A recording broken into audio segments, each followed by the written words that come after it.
Hello sports fans, it is Oma, back with another card opening video for your entertainment, and today we've got something really interesting. As you can see, I am standing at an anonymous garage in an anonymous place with my anonymous friend Steve. Say hi, Steve. Hello. And Steve reached out. We hadn't talked in a while. He's a big collector of vintage cards, and he's got all of these modern-ish cards, like 80s and 90s cards, that he is looking to donate to Noma Nation. So we're going to go home and open all these and see what we can find. He has no idea, and I have no idea what all is in here or what the values are. We can tell a little bit from looking at it, what some of it is anyway. But we're gonna do a whole deal and just blaze through these cards, and it's gonna be fun. So Steve, do you wanna tell us anything about the cards before I load them up? Yeah, so I've owned most of these probably since the mid-'80s. Well, not the 90s, of course, but like what you see in those boxes, there's some cards from the mid-late 80s, and then other cards.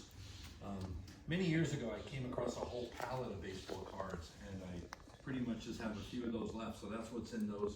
Many of the boxes contain cards. A lot of them appear to be in plastic holders, so they may have more value than a typical card. Yeah, I have no idea what's in that box you're about to open there. I've had that forever. For a long time at least. Looks like there's some vintage and some modern stuff in there. So I'm very excited to go through all of these. I actually have the day off today, so this is perfect timing. I know what I'm gonna do. Once I get done with my appointments, we've got a vet appointment, we've got a bank appointment, we got stuff to do, but then we're gonna get into these cards. And thank you, Steve, so much for the joy that you were about to bring to me and all the members of Noma Nation. Oh, you're welcome. You're welcome. You're my guy. All right. We'll see you all in many hours, but for you, it will be a split second.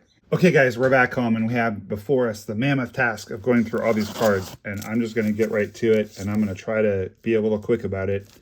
There's a little Ray Bork action, which is pretty cool. A name from my youth. Steve Yzerman, Brett Hull. Brett Hull, my dad once got his autograph for me in the airport. So I guess he's my all-time favorite hockey player. I don't know much about hockey at all. There's another Ray Bork. I don't think any of these are really worth anything. I'm guessing we're going to see a whole lot of junk wax, but I did see, well, there's another Brett Hull. I did see one box that had like some relics in it, so that was pretty cool. There's a Todd Marquardt. Maybe put that one aside. It's got a little shine to it. You never know. It might be worth something. We'll get into some baseball right here. There's Greg Jeffries. Remember back when everyone wanted his card? Back in the day? That's pretty cool, actually. Ron Guidry and J.R. Richard. Dream Team of Jose. I've always liked that card. But he was telling me that he bought this, for the PC, Will Clark. He bought this palette of baseball cards. I don't know how he would have found out about that or gotten a hold of that, Will Clark, for the PC, but a couple of Hall of Famers in here. Raleigh, we just passed Fergie Jenkins. What's that, Bob Kazava? 1983 reprint. Yeah, we're gonna be kissing a lot of frogs to find our prince in this pack, but I gotta say, that's 87. It's not his rookie. Rookie is 86. That's a cool card. Don't have that card. Keep that one for sure. And this is a cool card because this is an error card. See how in the J, the line goes through the J? That's kind of cool. We're setting that one aside as well. But I do remember similar situation once where I just got this giant collection from somebody, and I had the opportunity, set these Braves aside for Cousin Chris. I had the opportunity to get 4 Tom Brady Bowman Chrome, and they're technically not his rookie, but they're, I guess, like his not his, they came after the year after his rookie, but there was no Topps Chrome his rookie year. So whatever they are, they're valuable. They're cool. Some of these cards are stuck together. There's a, well, all right. So we had I think a Hall of Famer and a not Hall of Famer on that last card. And then we saw Greg Jeffries again. And Yeah, this is definitely going to be an exercise in, I like that Eric Davis, actually. I kind of PC'd him when I was a kid. Kirby, it's worth putting aside. Rennie Stennett. I actually sent away and got his autograph a while back. I'll probably send that one back. Okay, this card, at the time that it came out, was huge. But remember Brian Taylor? Those of you that are my age, he was this huge, huge prospect. And then he went ahead and, it's Dante. Hideo Nomo, that's pretty cool. He blew out his arm. Ooh, I like that one a lot for the PC. By the way, my number one PC guy who's retired is Jim Rice. If you ever want to do some trades with me, if you've got a good Jim Rice card, I'd probably be interested. There's another Hall of Famer, Tony Perez. Card's in decent shape. J.R. Snow. Yeah, Brian Taylor, if I remember correctly, he got into a bar fight. There's a 91 Clark. I don't think I have that one. Kind of in rough shape, but it'll work. Brian Taylor got in a bar fight, ruined his arm, and there went his career. Another Raleigh. It's 86 Trammels. I mean, there's some okay cards in here. Just kind of a question of which ones do I need to keep and which ones are going to get traded or whatever. If you find a card in here that strikes your fancy, let me know. I might be interested in doing some trades with you guys. And there seems to be a card that's kind of fallen down to the bottom of this box, so I can get at them. Edgar. Ooh, there's an Edgar Martinez at the bottom of this box. Let's see if I can get at that. Edgar Martinez Flair. Pretty nice. Some of these cards, it's weird. It seems like kind of the penny sleeves are starting to like decay. So Tony Clark with the film not removed yet. That could have some value. It seems like the penny sleeves that were supposed to protect these cards are instead actually doing damage to them. There's an 86 XRC of Wally Joyner from Topps Update. That's cool. Definitely cool. Charlie Hayes, former Rockies great. I've actually got a repro of Charlie Hayes' locker in my studio here that I'm filming from. Another Dave Justice for you, Cousin Chris. This is a very interesting collection of cards because it's just so random. 84 Lee Smith, nowhere near his rookie card, but he's another Hall of Famer. We've probably hit about 20 Hall of Fame cards so far. They're just all junk wax cards, so they're not really worth anything. That Ricky is cool. I like that Ricky. And there's another Fergie Jenkins. That's an 82. That's probably worth putting aside. An older Hall of Fame card. Hardball Galaxy of Tony Clark. We'll put him aside too. 87 Straw. I do have Tony Clark's bat, which he gave me back when he was playing. He's a cool guy. Just had a cool chat with him. I don't really recognize that card. Sorry, we've got some work happening at our house, and the dogs are not happy about it. Yeah, well, kind of does it for the first round. These are... So I'm going to get to all of these boxes here shortly. This is kind of like the toughest box to get through, actually. Just because of the fact that these penny sleeves are like decroded, and so it's kind of hard to handle these cards. Like the penny sleeves are like falling apart in my hands, but nevertheless, I will persevere because of the thousands of cards that are here. I know there's going to be some good ones somewhere. There's somewhere. There's good cards in here. I know it. And this is either going to end up being my longest video ever, or it will get edited down. But there are some of you guys out there that are so hardcore about sports cards and enjoy this channel so much that I bet you'd watch this whole video, even if it ends up being an hour or more. So maybe I'll just do the whole darn thing.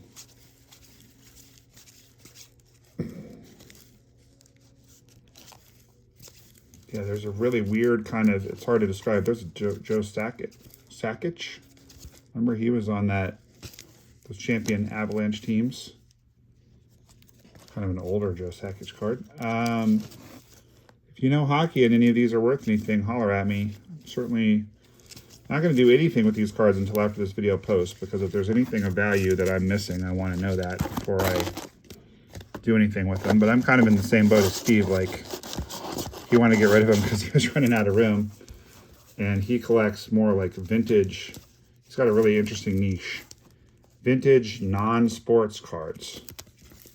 Vintage non-sports cards. And he has a really impressive collection therein. But he just needed space. But I don't have unlimited space either, so we're just going to have to keep, I think, the best of them and find something to do with the rest.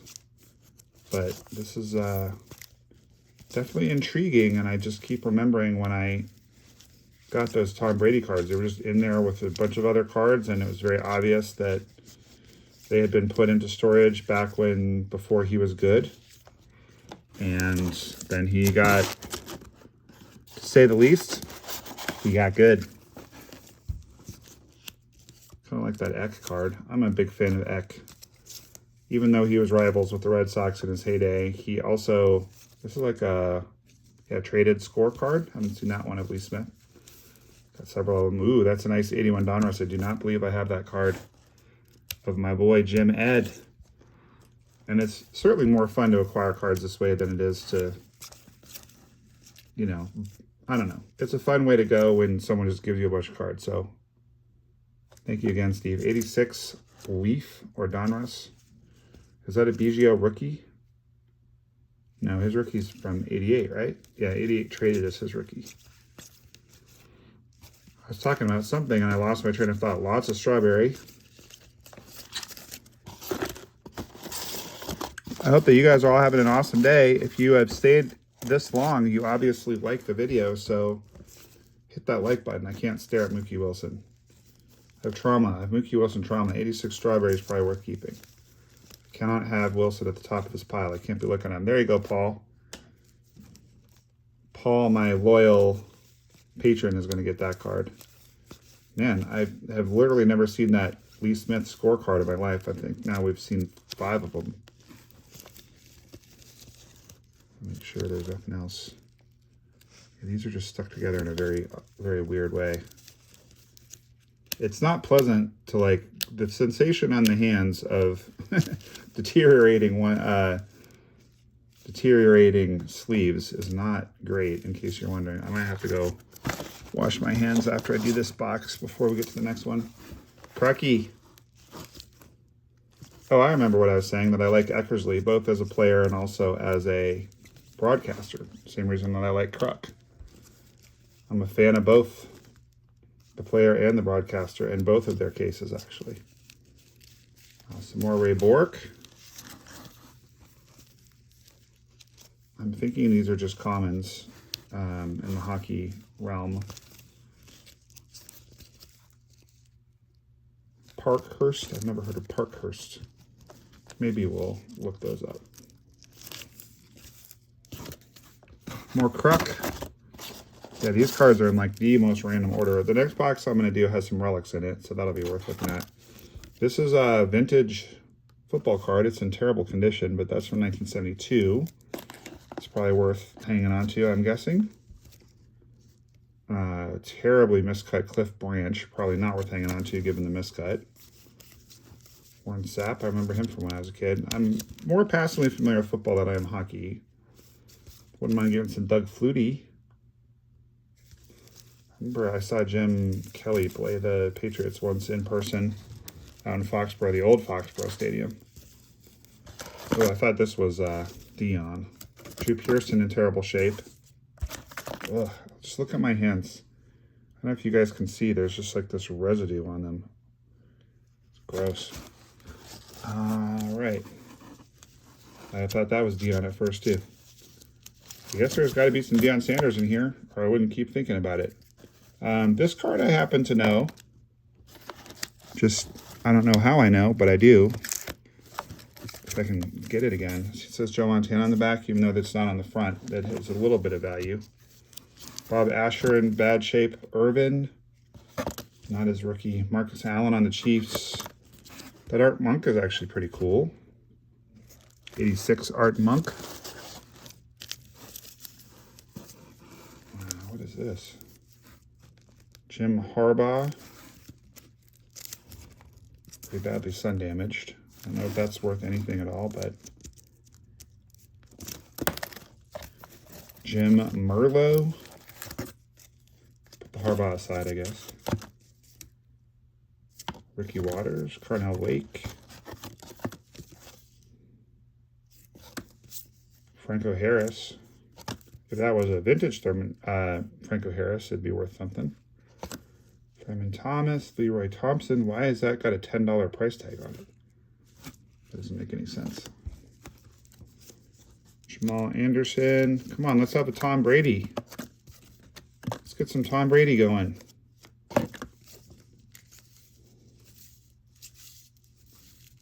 Ooh, I told you Dion was coming. I'm going to get him out of this terrible penny sleeve. If I can even get him out. Nope. I'm going to have to do that later. I'm going to have to cut these penny sleeves off of the cards that I want to keep. Dennis Shaw for the Bills. Old school, terrible shape, missing a corner. There's Randall. Ooh, that's cool. We got a little Barry Sanders action. There's another Dion. I'm just putting all the good cards kind of in a pile, and we'll take a closer look at them when we're finished with all this. Vinny Testaverde. Browns. Don't think of him on the Browns. Got another Jim Kelly there. Old school Paul Robertson. Still can't get it out of the penny sleeve. Just these penny sleeves are...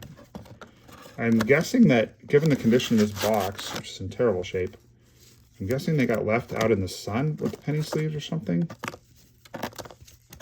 Hard to say, but Bruce Smith, another Dion. Jim Kelly Playoff Prime. I don't know if that's a special card at all. Let's put it aside and look it up. Ooh, Raghib Ismail. That's cool. I have his autograph, actually, because my dad had a work colleague whose girlfriend knew or worked for the Barcelona Dragons. And Ismail, as you guys probably remember, was a huge sensation in college and then was terrible in the NFL, so he ended up in the World Football League. I still have that. It's really cool. There's another nice Daryl. Heath Shooter.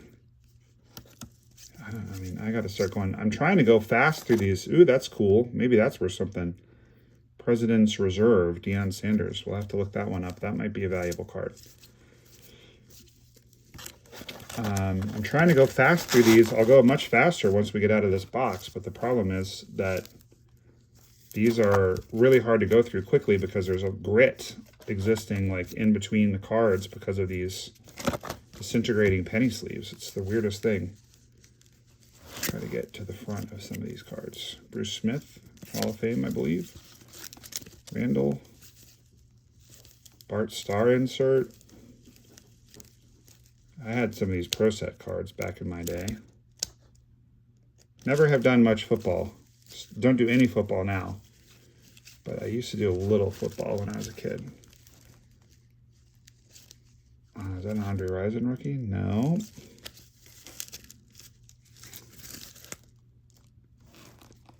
Yeah. All right. Just trying to be patient and get through this box. We're almost there. Kind of. We're kind of almost there. Got a couple packages. There's a vintage Goose. That's a cool Goose card. Gotten Goose's autograph a couple times. He used to be a coach for the Rockies. Members Only Stadium Club Molitor. That'll be worth looking up. Past the Fisk. I was thinking I might make a pile of all the Hall of Famers, but I think that there's just too many cards. I don't think it makes sense to try to do that. So Larry Parrish. Passed his brother Lance a while back. Matt Williams, he's a coach now. That might be worth putting aside, see if I can get it signed. J.R. Richard. That's a sharp-looking card. Donruss card, rest in peace. He did actually sign for me through the mail right before he died, which I had no idea he's even sick. Tom Glavine, put that one aside for Chris as well. Cecil. So I do have a Cecil Fielder story, which is that Cecil Fielder was sitting in the back of Ellis Burks' SUV one night, and I used to try to get autographs at Fenway. There's a Biggio. I do have an Astros channel member. Sorry, I'm not remembering your name right off the top of my head, but put that one aside for your package that's coming. 1990, John Smoltz for Chris as well. Chris and his son Calvin. Oh, geez. This is just like... I'm stoked to have all these cards to look at, but like my hands are burning a little bit. Like, this is not good. I should probably be wearing gloves. Ooh, that's cool. Sportflix Jim Abbott. I like that one. I don't know if this is kind of like when there's the Admiral, David Robinson. Those are worth putting aside. Mookie Blaylock. Mookie Blaylock was the first name of Pearl Jam. They went by Mookie Blaylock at first. There's a Magic card. There's Charles. I have a Charles Barkley autograph story too. I'm going to leave him out so I don't forget. So the Cecil Fielder story, I used to get autographs after Red Sox games. If you've never been to Fenway, the players exit, they drive out directly into traffic jam pretty much every single time. And some of them will sign while they're in traffic. And Ellis Burks was really good at signing, and I was getting his autograph, and I noticed that Cecil Fielder's sitting in the back of his car. I was like, Mr. Fielder, would you sign for me? And he did. That's not a Magic card. I'm trying to... These are all backwards. All right. Maybe we'll get some Magic or Michael Jordan. That'd be nice. David Robertson again. Robinson, I should say. So, Charles Barkley. There he is again. Ooh. Nope. I see the Bulls uniform and I get excited, but... Charles Barkley, I spotted in the airport once. Said to my dad, that's Charles Barkley. There he is again. And I was like, can I go say hi to him? And he said, okay. So he was sitting in like the airport bar with a couple other guys on the Sixers that I didn't recognize. And I said, excuse me, are you Charles Barkley? And he goes, I'm him. And I said, oh, may I please have your autograph? And he said, yes. I'll give you my autograph, but first you have to answer a question for me. I said, what's that? It's probably, I don't know, it's probably 12. He said, what comes first, basketball or school? I said, school. He said, there he is again. You promised me that you'll do your homework before you go out to shoot hoops. And I said, yes, sir. And he signed it. It's so cool. And he's yet another guy whom I liked as a player, Clyde Glide, and also like as a broadcaster. Like, I don't know technically if he's a broadcaster, if he's more of a personality, if you will. We also just passed by Clyde Drexler. I do not have his autograph and have never met him, but by the time this posts, you guys will very likely have seen my interview with Jeff Wilson out at Cards HQ. And Jeff Wilson did indeed show me not only his Charles Barkley signed jersey, which you guys saw on camera, but he also showed me his Clyde Drexler signed Team USA jersey. And the picture of the two of us at the end of that video, you can see the Drexler jersey in the background.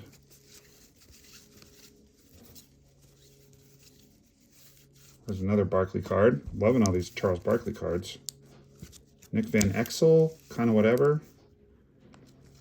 That's an interesting card. I've never seen that one before. So we'll put that one aside. Sean Kemp. I got his autograph after a Celtics game once. He was all the rage back then, but nothing really came of him. But I'm going to put all the Barkley cards aside because I do kind of PC him. It'd be nice to get if we had like some older basketball in here, like 86.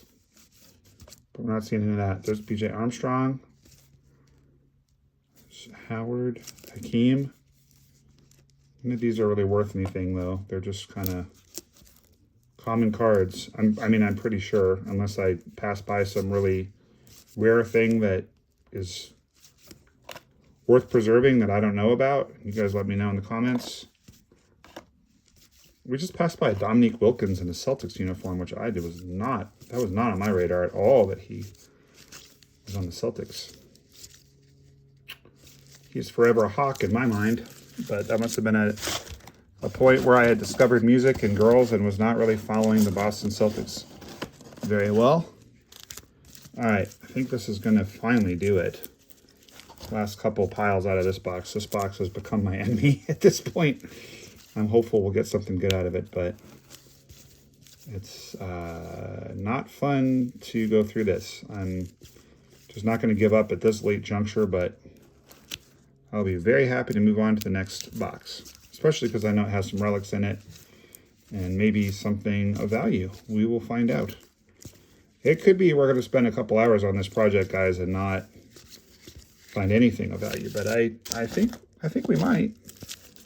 You know, the odds are with us that there's something in here.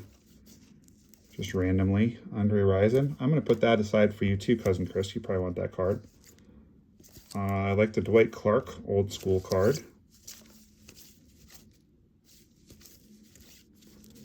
William Andrews, send that to you too, Chris. I don't know if you want it, but you get it. And I'm going to put one of these Dion cards in for you as well. Chicago Bears. I don't know, Paul. You want that one? I got to kind of be keeping an eye out for Seattle cards too. Is that Sean Kemp card? Seattle? Was he on the Sonics? I think he was. I got to go back and get that for my boy Robbie. All my patrons are going to get cards out of this. Ooh, Tom Beer, old school Patriots card. If you're not a patron yet, check it out on patreon.com or check out how to become a member of the channel. You will get cards from me either way. I don't really have a preference. You just need to be in the $20 plus bracket in order to get them. And I'm just going to try to find that Sean Kemp card before I... Oh, Gary Payton. That one can go to you, Robbie, and there's the Sean Kemp. Okay. Oh, look at my hands. Gross. And there's all kinds of nasty dust, but a little more fun. And we can go a lot faster now that we don't have those nasty things to contend with. Sports Oddities.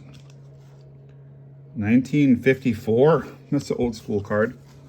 I wonder if Steve knows that card was in there. I'll have to check with him because I don't want to take that card given that he likes old school stuff. Johnny Moreau, some Smith, Owens. I don't recognize any of these guys. Ryan Leaf, he was kind of a flash in a pan. Eddie George, he was pretty good. We'll put that one aside. I'm not really sure like how many of these I'm realistically going to keep, but we'll see. We have some 1980.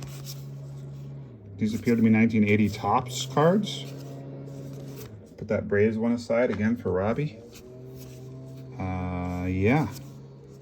Did I say Braves? I meant Bears. The Bears. Whew. It's going to take some fortitude to get through all these cards because I want to go slow enough that I don't miss anything, but I want to go fast enough that it doesn't take the rest of my life to do this. And the noise outside is not optimal, but that's okay. I don't even know what to look for in 1980 Topps football. Oh, wow, that's interesting. What is this? Mecca cigarettes? These have got to be worth something, right? These are like old, like what are these even? Like wrestlers or Olympians, I guess? Oh, if you know anything about these, let me know, guys. Those are very interesting. You just never know what you're going to get out of this.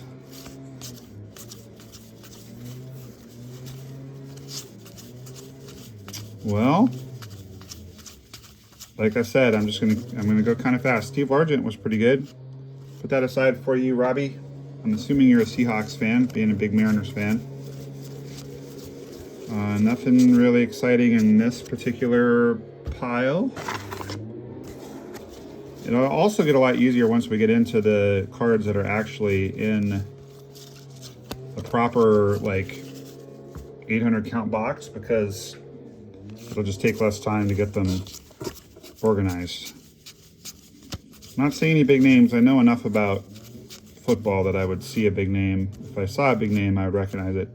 And interestingly, these Sports Illustrated for Kids cards can be very valuable if you get the right person, because a lot of people just threw them away. So it's probably worth putting all of these aside and just looking them up and seeing if there's any value there. So we'll put those aside. Denny Nagel, he was on the Rockies for a while, my National League team. There's another Hall of Fame card. Oh, we have more of the dreaded falling apart penny sleeve cards. Send you that, Sandberg, Paul. Another Will Clark. Coney. Yeah, we're gonna just put all these aside. Not gonna mess with those. Kruk again. Saw those strawberry cards quite a few times. I'm always curious about stuff like this. I mean, clearly somebody was enough of a Darryl Strawberry fan to save all these. Oh, Bill Buckner, rest in peace. Sending you that one too, Paul. But he or she, whomever had these cards, and we're about to get to the relics, cared enough about them to hang on to them, but not enough to like have them stored better. Very weird. Like all these Cleveland Browns cards. What is this? This is another cigarette card. If it's not a reprint, this is very old. Very interesting. Very curious. I like these old cigarette cards. They're pretty cool. Have to do some research on eBay and find out what those are worth. I'm not going to take time doing that right now, of course. Oh, here's a relic card. Look at that. Fonzie, one of the few 40-40 players. This is from Heritage. It's like 2004 Heritage, I guess. So that's cool. Take that one. Pretty random. I don't know. It's just mixed in there. A bunch of other stuff. A little weird. So, like, this Brett Favre might be worth something. I'm not sure. I just know that there are certain older Sports Illustrated for Kids cards that are valuable. Dick Allen.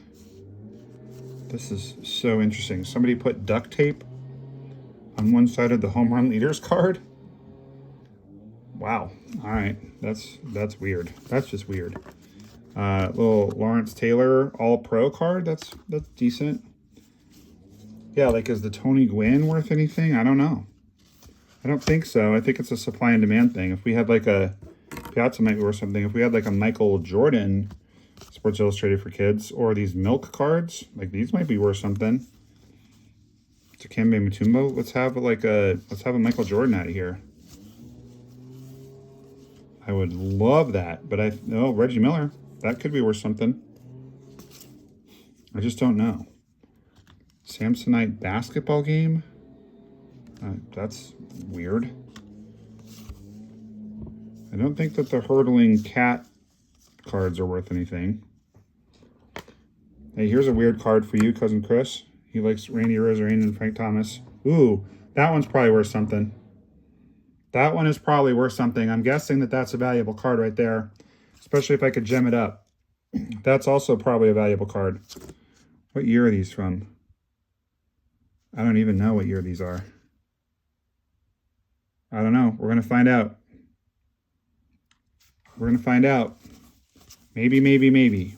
We're going to find out. Maybe the Shamu is worth something. He was very famous back in the day.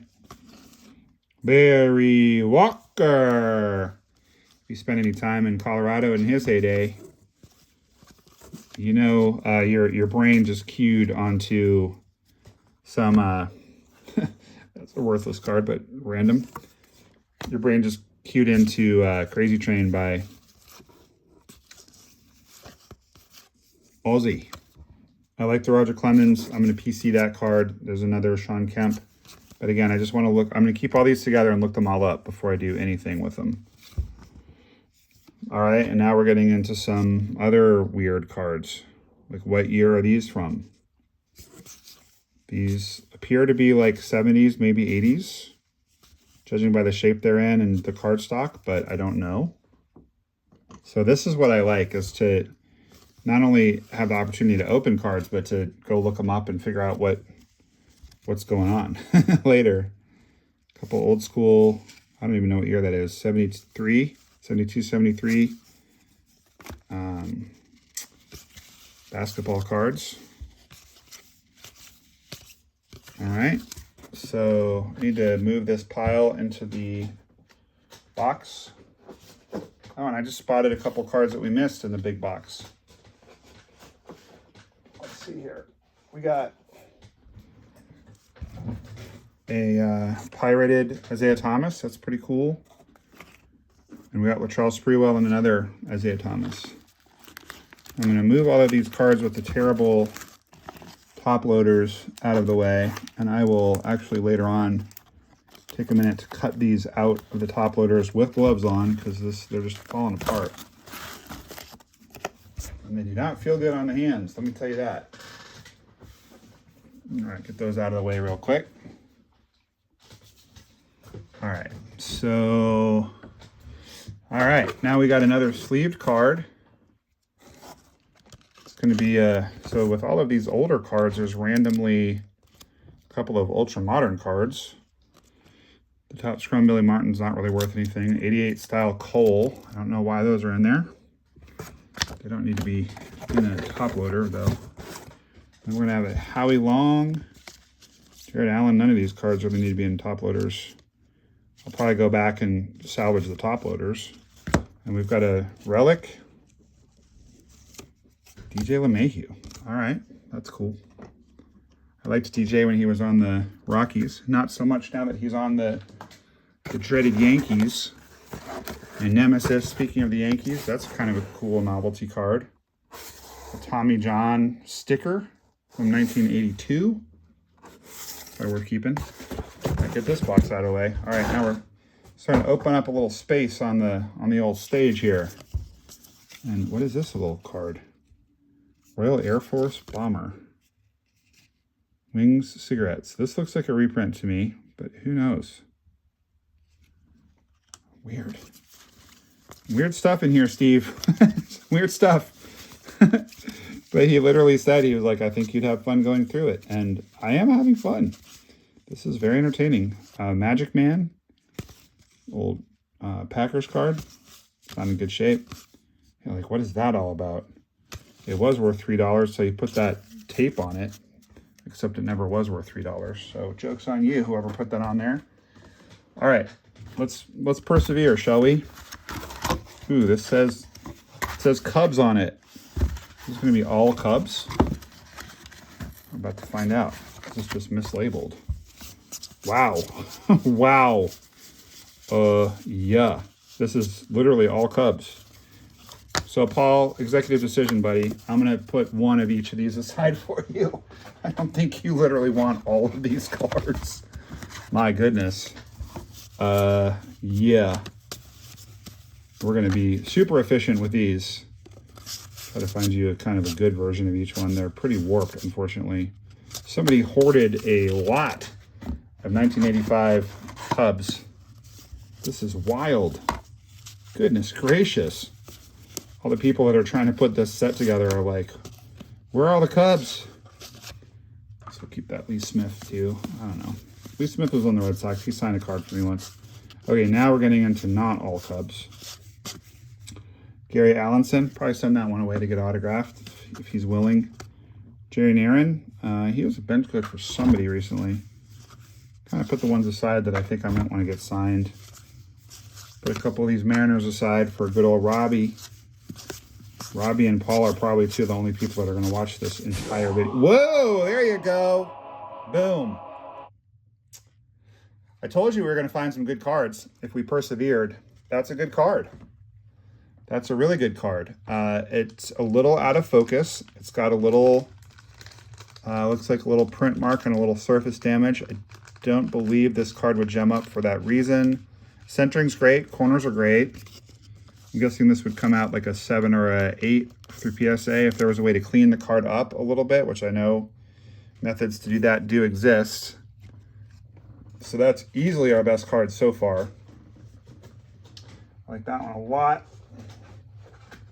A lot. See? So that little hit of dopamine is enough to keep me going for quite a while. And the really exciting thing for me about that card is I do have that card. However, in 85, I wasn't collecting yet. I really got into collecting in 88. And so I have never, if you will, pulled that card. And pulling a 1985 Mark McGwire pre-rookie United States baseball team card, it's a thrill. Let me just tell you, it is a thrill. That feels really good. Why all the Terry Kennedy cards? I don't understand. I don't understand. I'm scared, Mommy. I'm just very scared. More Cubs, more Cubs, more Cubs. Need to put one of those aside for my boy, Paul. Very strange. I don't know why. I don't know why. Whoever cultivated this collection did that, but okay. This says Cubs and miscellaneous, so maybe we have more Cubs in here. Whew. Maybe we have more Mark McGwire in here. Easily the best pull we've gotten so far, that Mark McGwire. George Frazier. He is actually a broadcaster. He was for the Rockies. Maybe put that one aside too to get send off. All right, I don't want to... I'm taking a calculated risk when I just see a big stack of the same player to just go ahead and skip it because the odds of there being a McGwire in there are extremely low, obviously. But wow, what a thrill. I can't believe that we pulled the Mark McGwire Olympic card. That's so cool.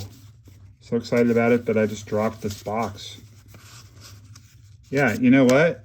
Paul, you're probably, as your reward today for being a loyal patron, you're probably going to get, like, if not a complete set, pretty close to a complete 85 Cubs set. All right, let's get this out of the way.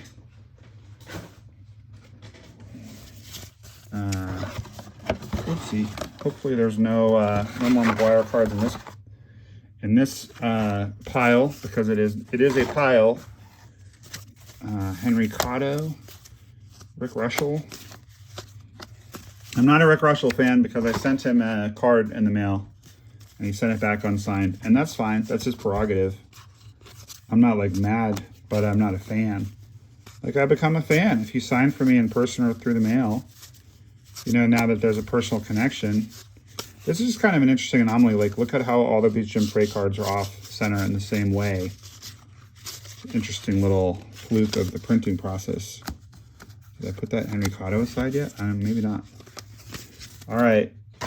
Well, I'm kind of determined to get through this. Steve Trout, father-son with his dad. Speaking of Ack, how about a whole pile of Dennis Eckersley cards? Oh boy, I could probably get $1 or $2 for these on eBay. The whole pile of them. Is it even worth it? I mean, I don't think so. I don't think it's really worth it. One of you out there is going, no, send them to me. More father-son cards. I just need you guys to keep in mind, you know, the videos get anywhere between 100 or 200 and up to 10,000 views each. So unfortunately, I'm probably not gonna have time to go through and like fulfill every request. I will say this, if you are a paid member or patron, I will do my best to dig back through these cards and get what it is you want. If you see something you want, hey, there you go. Why is there Japanese writing on this? What the heck? What have we stumbled on here? What's with the Japanese cards? Chipper. It says S.O. Cornerstone Foundation? I don't know. These might be really worth something. Fleer. Futures, but they're Japanese. All right. Well, there's a nice chipper. Donruss Elite. Vladdy, Mo Vaughn. That's worth keeping. I like Mo Vaughn. Oh, wow. This box is an absolute trip. I tell you. I shouldn't say this box. Like this carload of cards that I was given is a trip. Just past Brian Taylor again. These two are stuck together. This second one is numbered. Oh wait, no, this is one card, that's why. Numbered to 3,500.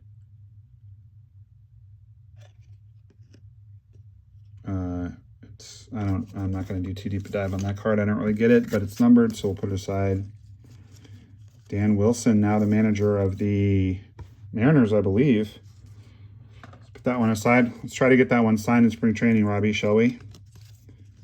Marquee. I'm just putting all the Braves aside. If you want me to put all the cards aside of your favorite team, can't emphasize enough, become a patron. All right, there's my boy Ellis. He used to sign all the time. He was my very first autograph, and he was such a good signer. After pretty much every game, he would sign. Him and Sandy Alomar Jr., easily the best signers of my youth, for sure. These are all just junk wax cards. I guess Kirby's worth keeping.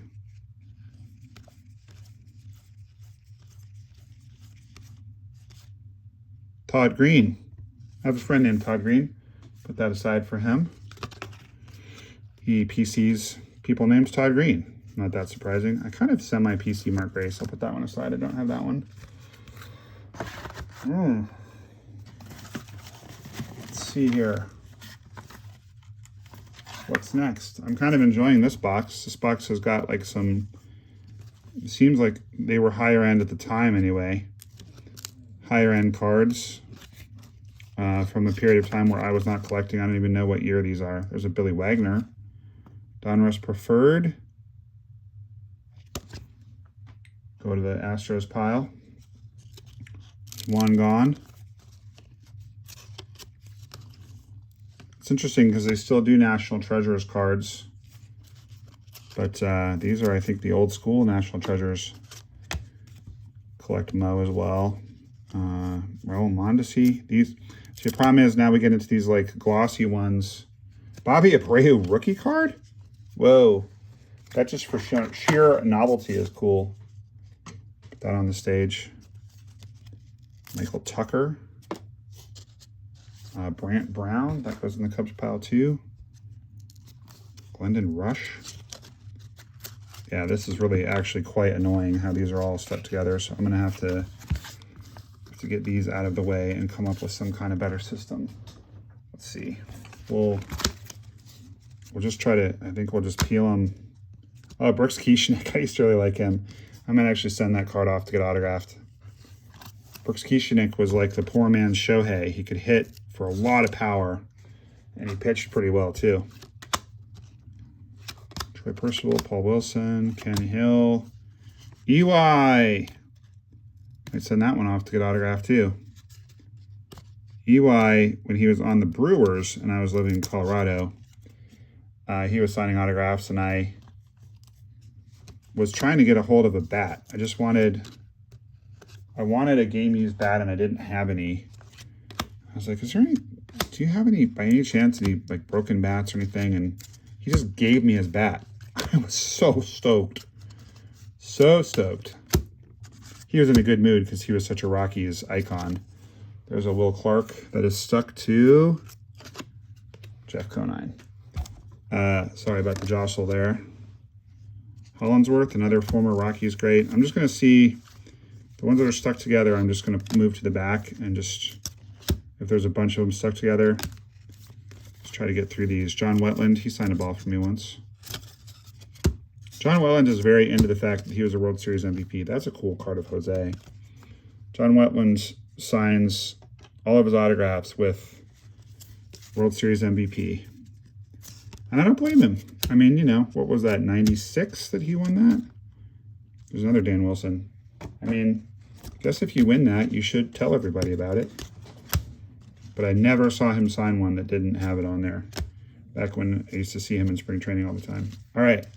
Here's something interesting, a press proof of Mike Lansing. And then our Dean Palmer refractor. Now, I don't know if that's a black refractor or just a refractor. But we'll put those ones aside. We'll look them up when we're done. Dwight Gooden on the Yankees. Not used to seeing that. Quentin McCracken. I was actually just hearing about him Might send that one off for fun. The book Winning Fixes Everything, I'm listening to that on audiobook. If you are a baseball fan and you're this far into this video, I highly recommend you check out that. It's very cool. It's very interesting, just kind of talking about how the Astros built up their World Series team and the things they did right and the things they did wrong, you know, which obviously they did a lot of things wrong. But they did a lot of things right. I mean, you don't win a World Series just with trash cans. You have to have a good team. Cecil again. Gary Anderson. Baldwin. Pat Henkin. I don't think we're going to see anything of note in here, but it is my solemn vow to you that I will go through every single one of these cards. Oh, yes, I will. Jose Rosado. Henry Rodriguez. Okay. I'm going to pause there for a second because I don't want for the video to get too long, but I'm transferring from my phone. It's got me in the top right-hand corner. I don't want this to get too long to where they won't go over. So the bigger the file, the harder it is to transfer it. So pause for a quick second. Be all right. Here's part 3. I know no time passed for you guys, but I'm just kind of time stamping it. Whoa, nice. Bowman's Finest, Rookie Fever, Todd Helton. And that looks to be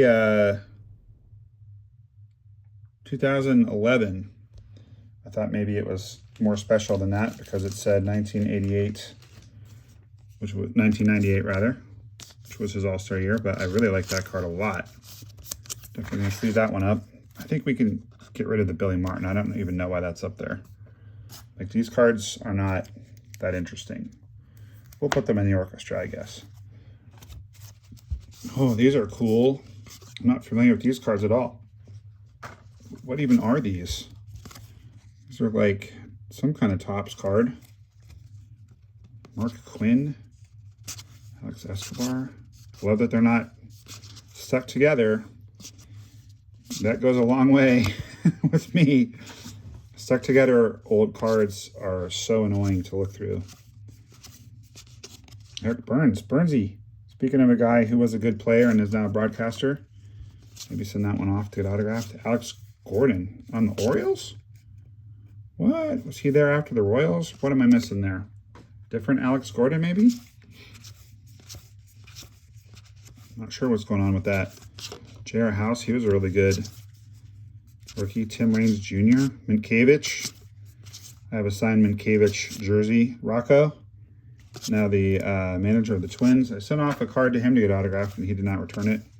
Maybe I'll try again, or maybe I'll bring it with me next year when I go up to Minnesota. I have 4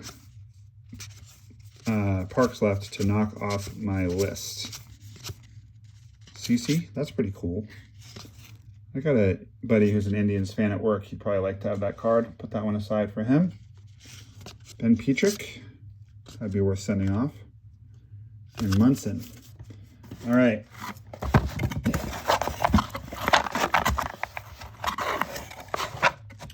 I know we need to pick up the pace here a little bit. These cards are kind of hard to read the name on. I have to get the light correct here. Larry Walker is probably worth keeping. Well, I'm certainly amused by this. It's certainly interesting. Sorry if you can't see the light very well. By the way, there's Tony Womack. He and I went to the same college. Not at the same time, but I've had some interesting conversations with him over the years. Oh my gosh. Are all of these numbered? This is numbered to 87.99. If these are all numbered, then wow, Pedro, 97.99. That's cool. I've got a guy that I trade with a lot who is into numbered cards. I just want to make sure I set all these numbered cards aside. That's cool. Set those cards aside to trade. He'll pretty much take any card that's numbered. So that's fun.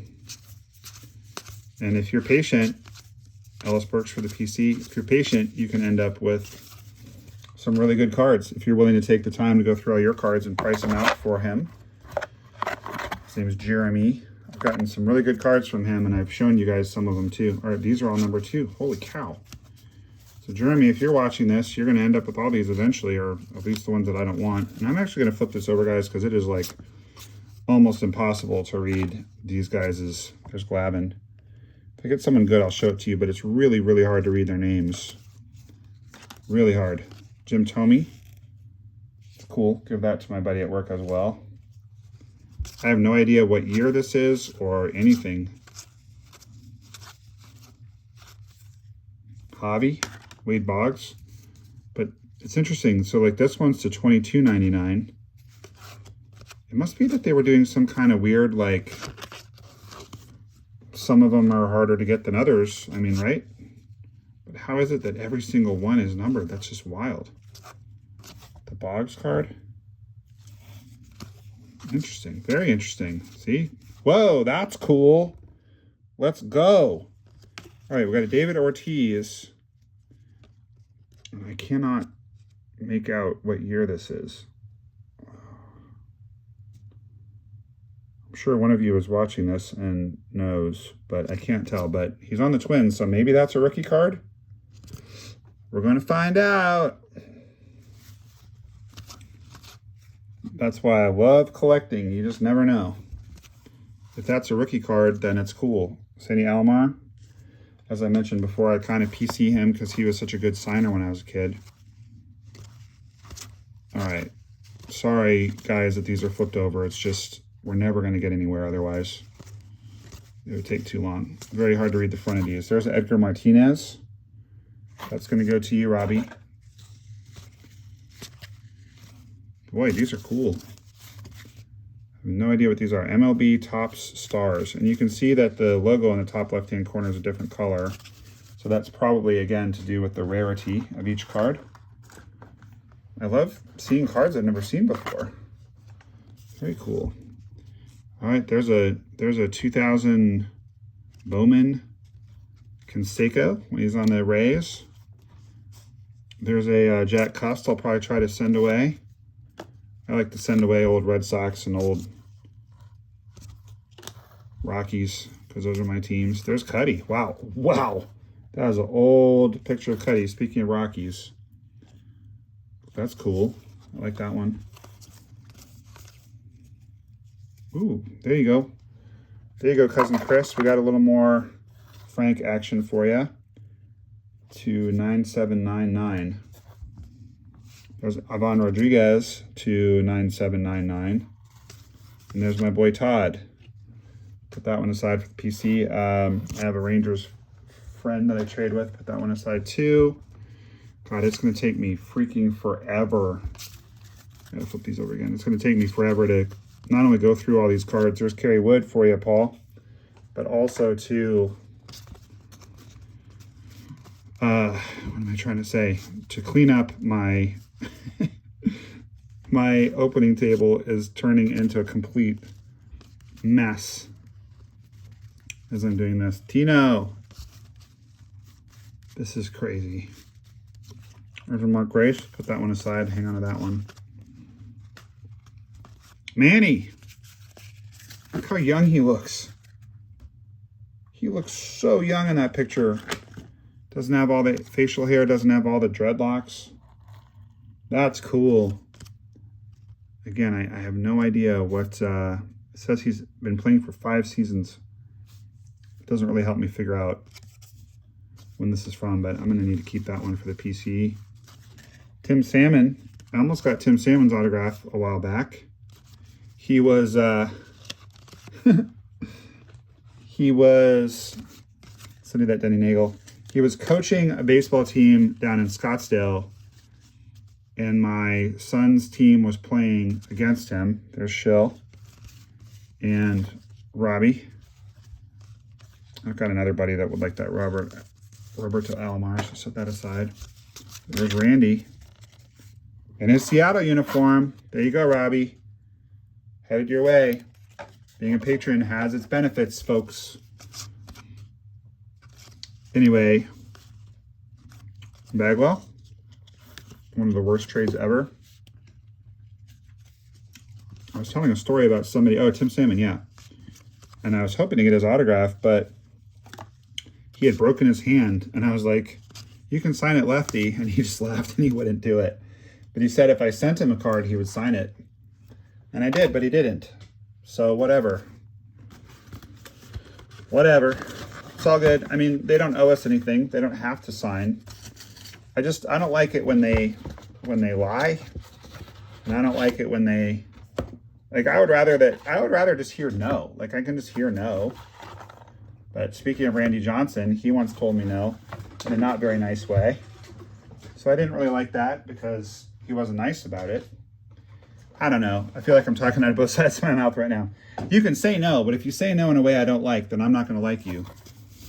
I don't know about all that. Tony Gwynn, 85 All-Star cards. Jeff Leonard. I am fascinated by whomever, like, how many 85 All-Star sets were you trying to put together? And how did you end up with all these cards? It's wild. Ooh, there's Dave Stewart, old school Dave Stewart before he was on the A's. Now, okay, so then there's this card, and then there's this card with the print mark. So should I put this one on eBay for $100 because it's a 1 of 1? Nah. I don't think so. Bunbury signed an autograph for me right around this time, 85-ish. He was a coach for the Orioles. Bob Nippers, like, how do we have so many Bob Nipper cards? I don't understand. I don't understand. Just stuff I never thought I'd see in my collecting career. Sutcliffe All-Star for you, Paul. Bob Nipper, that's going to go to my Astros supporter. Again, I'm sorry I don't know your name yet. He's new. He's a new paid member of the channel, so thank you again for your support. Gary Carter All-Star, lots of those too. No disrespect to the departed, but I don't need those. I'm just going to get rid of these cards real quick.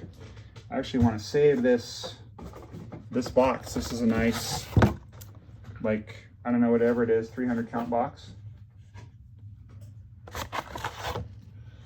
Oh man, so many cards. We got lots to go, but we're getting there. We're getting there. Once we get into the 800 count boxes, it's going to go fast because we can just whip through them. We're not going to have to be constantly making adjustments and orienting ourselves to a different set and all that stuff. So, Sean Abner never really did anything with his career. Okay, I guess I got to slow down on these because even though there's lots of dupes, theoretically possible we could get another McGuire card, right? Boy, so much Jeff Kunkel. I didn't know that many Jeff Kunkel cards were printed. This is nuts. I must say that I'm having as much fun as I thought I would, if not more, because this opening is just so absolutely random. Robbie, for your good deeds, you get a Ricky Nelson 1985 card. Marty Barrett. Marty Barrett. We got to keep one of those cards. I used to love Marty Barrett. He played second for my Sox. Marty Barrett and Spike Owen. They were on the 86 world champ, not world, unfortunately. American League champion team that traumatized me. 1986. Bob Welch. As a person in recovery myself and who works with addiction in the treatment world, I'm a big fan of Bob Welch. He is someone who just happens to be very open about his struggles with addiction and his recovery, which I think was, sorry, I had already looked through that pile. I think was very inspiring to a lot of people. I am very admiring of celebrities who are in recovery and open about it. It definitely normalizes the behavior. There's a couple of the guys in the heavy metal band Five Finger Death Punch who are very open about it, and I've had the chance to talk to them a little bit about that. And yeah, just admire them. you know, anyone who's in recovery, I think, is to be admired. And if you prefer to keep it anonymous, that's your business. I mean, that's what the second A is for, right? Is anonymous. But if you have a platform and you use it to give people hope and let them know that they too can recover, then you have my admiration. I think that's really cool. All right, so I'm learning that these 400 count boxes, just like cut myself with my own fingernail, are tending to have some higher end product. Oh, if these are all stuck together, this is going to be a pain. Jay Buhner, that one, Robbie. Edgar Martinez, Rafael Palmeiro. There's another Manny card on the Indians. That's pretty cool. Worth keeping. Castilla, he's a coach now for the Rockies. At least he is during spring training, so that's worth keeping.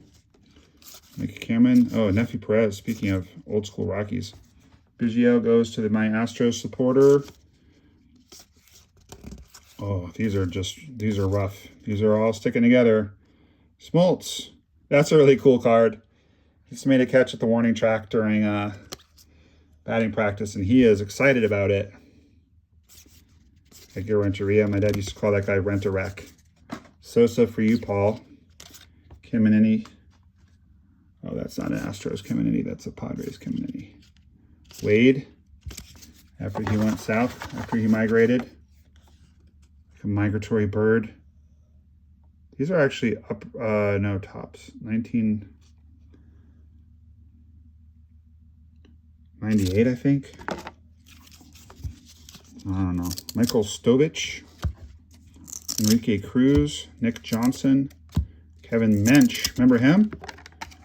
Shrek. One of the greatest all-time nicknames. Shrek. I guess we'll keep that one for fun. Carlos Pena. Now a good analyst. Carlos Pena is. Ronnie Gant. After he left the Braves. Craig Biggio. That's cool.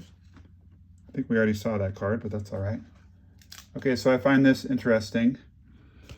What's the difference between these two cards? It's the same picture. These are Topps Gallery. I'm just realizing. Oh, Players Private Issue. So is that one worth more? Yeah, it must be. I don't understand. We're gonna have to look that one up. That one might be worth more. I'm not sure. Actually, we've got quite a few Players Private Issue. I now realize that these are all Players Private Issues. So I'm guessing probably not worth more. I don't know. It seems like it's some kind of contest on the back of the card here. Nah, I'm not sure. All right, so there's Vinny again. Keeping that one. Eric Young, EY. We talked about him earlier. Bobby Bonilla looks cold. Use your $1 million a year of deferred salary to get a better hat, Bobby. Oh, these are so annoying. John Wetlands again. Dan Wilson again. Tony Clock. Reggie Sanders threw me a ball once. JT Snow. Robin Ventura. Scotty Rowland. Kevin Brown. That's a really good card. I mean, good photo. It's cool looking. So I guess Topps Gallery went through a period of time when I wasn't paying attention where they did photos. And then they started going to the paintings, and now they're back to the photos again. But these are interesting because they kind of are photos that are made to look like a painting. Adding that to the PC before he had his goatee, so you know that that's a that's a kind of an earlier career. You can also tell from the uniform. Getting lots of cards for the PC out of this, which is fun. That might be a Todd Helton rookie card, actually. If these are from '98. Yeah, I think that's a Todd Helton rookie card that we just looked at. And that's a cool Vladdy.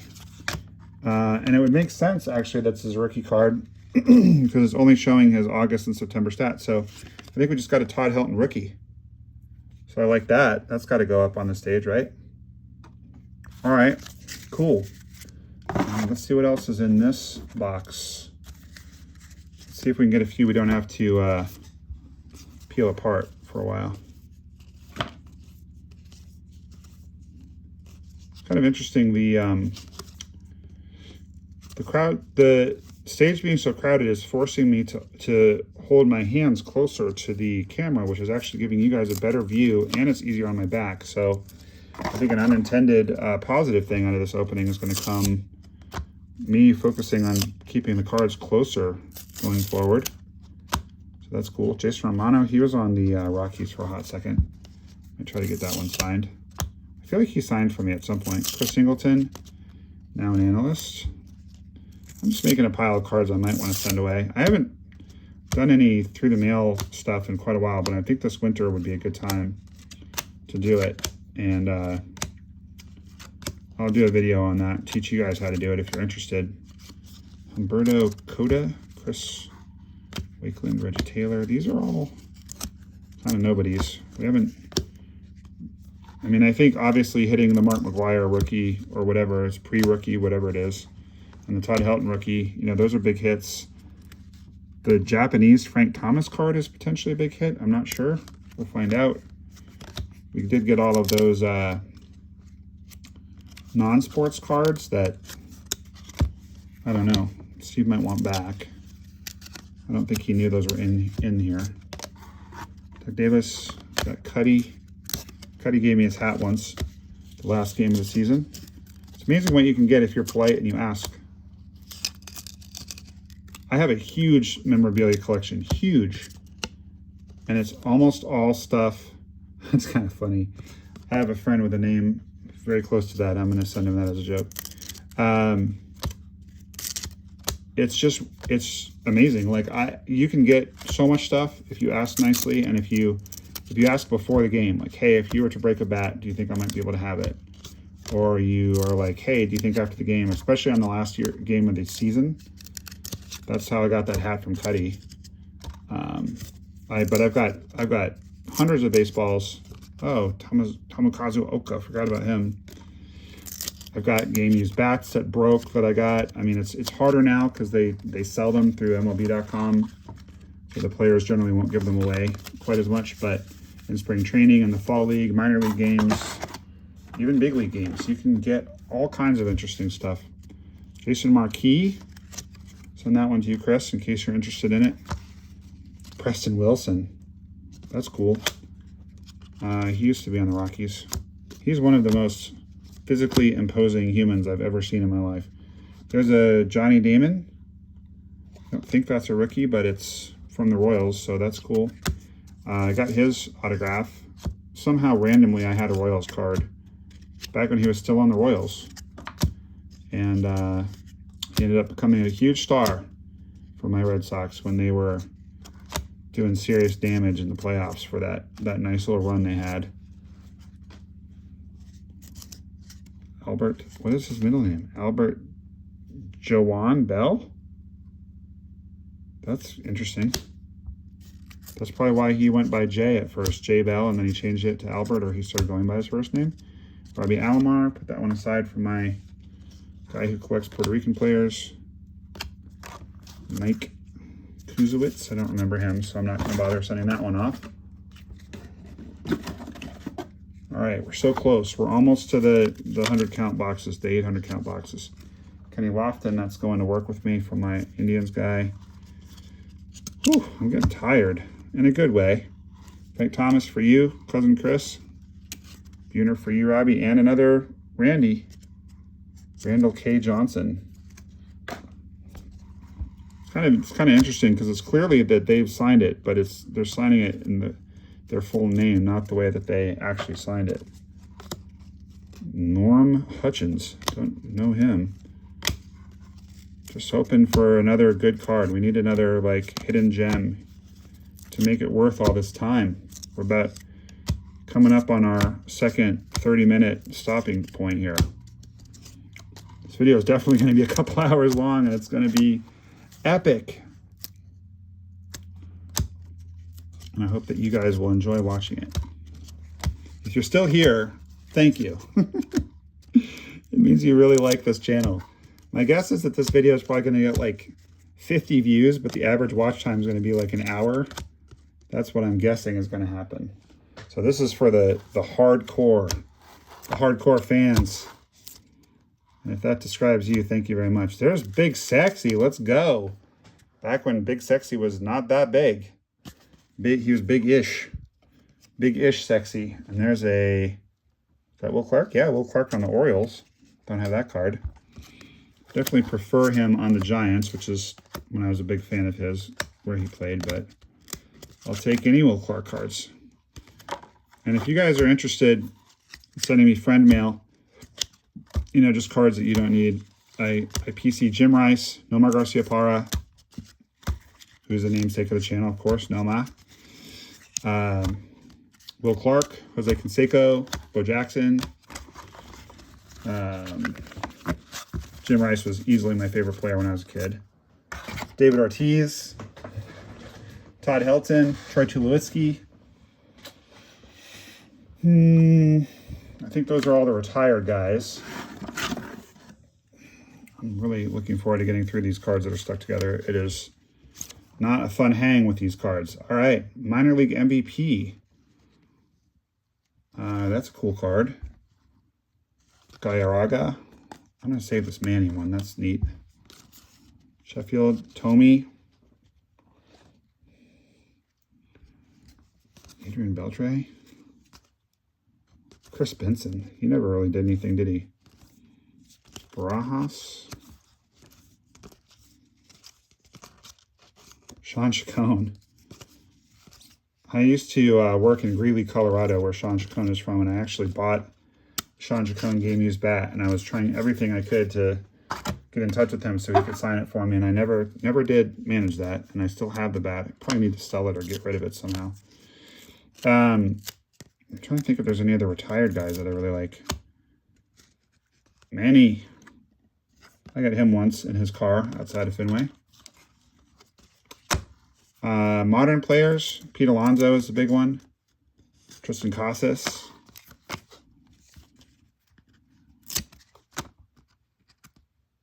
Who else do I like? Jarren Duran. Yoshi. Oh, that's interesting, because the Bowman Platinum design from 2022, no, Bowman Heritage design. So it's just occurring to me, and I feel kind of stupid for thinking this so late in the game, but the Bowman Heritage, of course, like Topps Heritage, is based on previous designs of Bowman. So this is the year that the 2022 is based off of. Looks like it's a 1994. So that's cool. Maybe I'll send that off to the head of the Players Union. Very young looking Andrew Jones. That's got to be his rookie card. Pretty sure that's a rookie card. We're going to look that one up. Ryan Klesko, Bowman Refractor. How do you like that one, Christopher? Bet you like it. I'll send that one to you. Hideo Nomo, First Impressions. Brady Anderson. These are clearly more modern Bowman cards that were inserts. By the way, I mentioned that video I did with Jeff Wilson at Cards HQ, and I did buy a 2022 Bowman box. These are all refractors, by the way, in case you're wondering. You can't tell from the light. And out of that box, it was a hot box. I was only guaranteed one auto. The only previous box that I'd ever opened, I got a colored Marcelo Mayer auto on my birthday, so I was very happy about that. But this time, I got 2 gold refractor autos. So if you have not seen that, there's another Randy for you, Robbie. This time it's a refractor. If you have not seen that video, it's I ended up making 2. One where I interviewed Jeff, and one where in that same one that I interviewed him, I also did a store tour, and then one where I showed you guys everything that I got at the store. That was fun. Ooh, is this one a refractor? Nope, it's not. But look how young he looks. Holy cow. I don't think this is a rookie, but really old David Ortiz card. And an old chipper. Wayne. I thought his name was Larry. I thought it was Larry Jones. Interesting. I'll look that one up and make sure it's not an error. That one's probably going to end up with you as well, Chris, if you make it worth my while, that is. No, I'm just kidding. I just send my cousin all my Braves cards. And then he's like, you want to do a trade? And I'm like, sure. What are we trading? I've sent you all the cards I have that you would want. Oh, man. I should probably have gotten more clarity from him. We did a trade once, and then after that, I just started sending him and his son all my Braves cards. But he has, to be fair, returned the favor on multiple occasions. Come on now. There we go. Nothing too exciting in this pile. These cards are the bane of my existence. There's another cup for you, Paul. I'm happy to be finished with that. Cards that stick together are not fun. But wait, we're not quite out of the woods. We're going to take another little quick break after we get through. This is so annoying. Look, they're just like bricks. All right, I have to do this. There we go. That should make it easier. I don't want to hurt them in case there's a good card in here, but yeah, I'm not going to spend more of my life on this. They need to be easier to get at. Come on, guys. Cole Leniak? Never heard of him. These guys this must be like just prospects or something. Not familiar with this set at all, but Ruben Mateo. Come on, break open. There we go. Getting there. That's Wilson. Got his autograph in spring training a few years back. Tell you what, when they're coaching, if you have a vintage card of someone who's now a coach and you ask for their autograph, they're almost always really into it. Because if you think about it, they had all this attention for a really long time, and now they get none. They just like fade into the background. Nobody knows who they are. Nobody bothers them. And I have some friends who are famous, and like, it seems to be this weird dance where they don't want to be constantly hassled. Like I have a famous friend who was telling me someone tried to take a selfie with them literally at the urinal the other day. Like, that's obviously too far, but at the same time, like, I think that if they go a while without getting attention, they start to really want it. Because you're used to it. You're used to getting attention. Wow, look at that autograph. It's crazy. You definitely know who it is. Yeah, these are all kind of nobodies, but we did get a few cool cards. Was the Todd Helton rookie card out of this? I think it was. Got the David Ortiz out of this. So maybe, I don't even know who we're looking for out of this set because I don't know this set at all, but it's all like nobodies, which makes me think most of them never made it to the majors. Brian Fuentes did. And Robbie, even though that's a Mariner, I'm going to hang on to that one because there was a period of time when I was going to a lot of Rockies games, and both the other Javier Lopez and Brian Fuentes were very nice to me. They threw me a lot of balls. Speaking of people who are just glad you know who they are, how about loogies out of the Colorado Rockies bullpen? How obscure is that? But I was hardcore, man. I was into it. I knew that team very well. Cliff Pollitt. Even though they never really went anywhere, I think they made the playoffs like once or twice. Well, of course, they went to the World Series. But that's the team. Those were the teams that really made me a big Rockies fan, and I still am. Even though they have one of, if not the worst, well, I guess not the worst. The A's owner is worse, but Charlie Munford is a terrible owner. They should not have gotten rid of Arenado. All right. Whew. I need to take another break, get some water, stretch a little bit, and then we're going to get through. This is it. This is all that's left. All right, part 4. If you're still here, God love you. Thanks for watching this whole thing. All right, we have here what appears to be a 92 complete set. I don't even know what we're looking for out of here. I know that there are some Phil Plantier for my Sox. I know that there are some gold cards supposedly included in this, but I did not see them. So I'll go a little slower so you guys can actually see the entirety of each card. Harold Reynolds signed a ball for me at the World Series a couple years back. Through his mask. We had masks on. I was so desperate. Wow, that's cool. Luis Gonzalez Cup card. I was so desperate to see baseball that I did go. I went to the World Series in Texas. It was the first time games have been played at their new park. It was really fun. I was very privileged to be able to do it. I was on a work trip and I was able to just make a little trip will stop, I guess you'd say. I'm not going to probably spend a lot of time pulling out the various team guys from these. If you are a patron, please forgive me. We got to get a move on here. Get through all these cards. Just if it's a good card or a card that's personally meaningful to me, I'll put it aside. Otherwise, we're just going to jam. We got to get this done. Oh, we already looked through those ones, but not these last couple. Yeah, okay. Got to get her done. But Rob Murphy, Mariners, Reds top of the pack. Set that one aside for you, Rob. Is this a Jim Thome rookie card? Yeah, he's only got one homer. I think that's his rookie card. That's cool. I'm looking forward to the review of this. See, I say I'm not going to do this, and then I do. Put some of the Cubs aside. I don't know. I'm making this up as I go. Making it up as I go, and I'm loving every minute. I think that the good cards have been pulled out of this. Ivan Rodriguez Cup card. That's cool. By the time this set came out, I was no longer paying attention. Okay, it goes to the coach.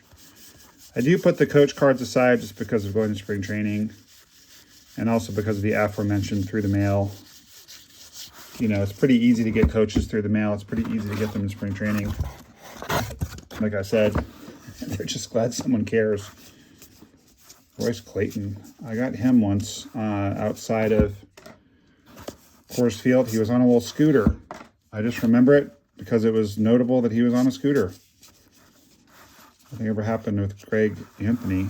Bob Guerin, now a coach for the Dodgers, and I tried to get him to sign a card once. I don't even remember which one it was, but he wouldn't sign it because apparently it's not him on the card. Apparently he's one of those people who had a card that wasn't him. That happened to a lot of people. Jody Reed was a great signer. That's another guy who... Bobby Cox. Send you that one, Chris. Jody Reed signed a ton. Todd Van Poppel, very popular at the time. Look at Young Lou. I actually really like the look of this set, 1992. Nice looking. Mark Leiter Jr. is now in the bigs. Maybe send that card off to his dad, or... I mean, we'll maybe send Mark Leiter his card. We'll send Mark Leiter Jr.'s dad his card, is what I was trying to say. There's a Kurt Schilling back when he was on the Astros. It's getting hard to string sentences together. We've been at this for almost 2 hours now. All right, nothing of note in that pile. This is nice stock. This is pretty easy to open. It's Girardi for you, Paul. Pretty easy to rip through this. Bernie Williams. That's an early card of Bernie. I don't know if it's rookie or not, but it's early. Sweet swing, nice looking. Yeah, I like these. I like the design on these, and I like how easy the cardstock is to get through. Todd Zeal is someone that I sort of collected for a while, and I thought we just passed him. Yeah, we did. Well, throw it aside. Why not? Boy. I said it before, but I'll say it again. It is really fun going through these cards. Todd. You guys think Todd Benzinger looks like me a little? I'm trying to make a face like he's making. My friends thought I looked like him when I was a kid. You might have heard the story if you... a couple of these Astros and Cubs cards aside. If you... Sorry I'm not getting every single one, guys, but we got to get a move on. There was some video recently, I don't remember exactly which one it was, where I was talking about my triple auto of Benzinger, Burks, and Greenwell. That was a fun thing to reminisce about. 1988. If I recall correctly, I got Burks to sign it first, 1988 Fleer. It's called Changing the Guard in Boston, because Tony Armas, Dwight Evans, and Jim Rice all kind of retired right around the same time. just past Gary Pettis. Mo Vaughn signed this card for me way back in the day. Gary Pettis wanted no part of me when I went to see the Astros play the Blue Jays in Toronto. And I was a little disappointed by that. Look at this guy. Fountain of youth. Young Sammy. Anyway, my 88 Fleer card. If I remember correctly, I got Burks to sign it first because he signed so much. He was so good.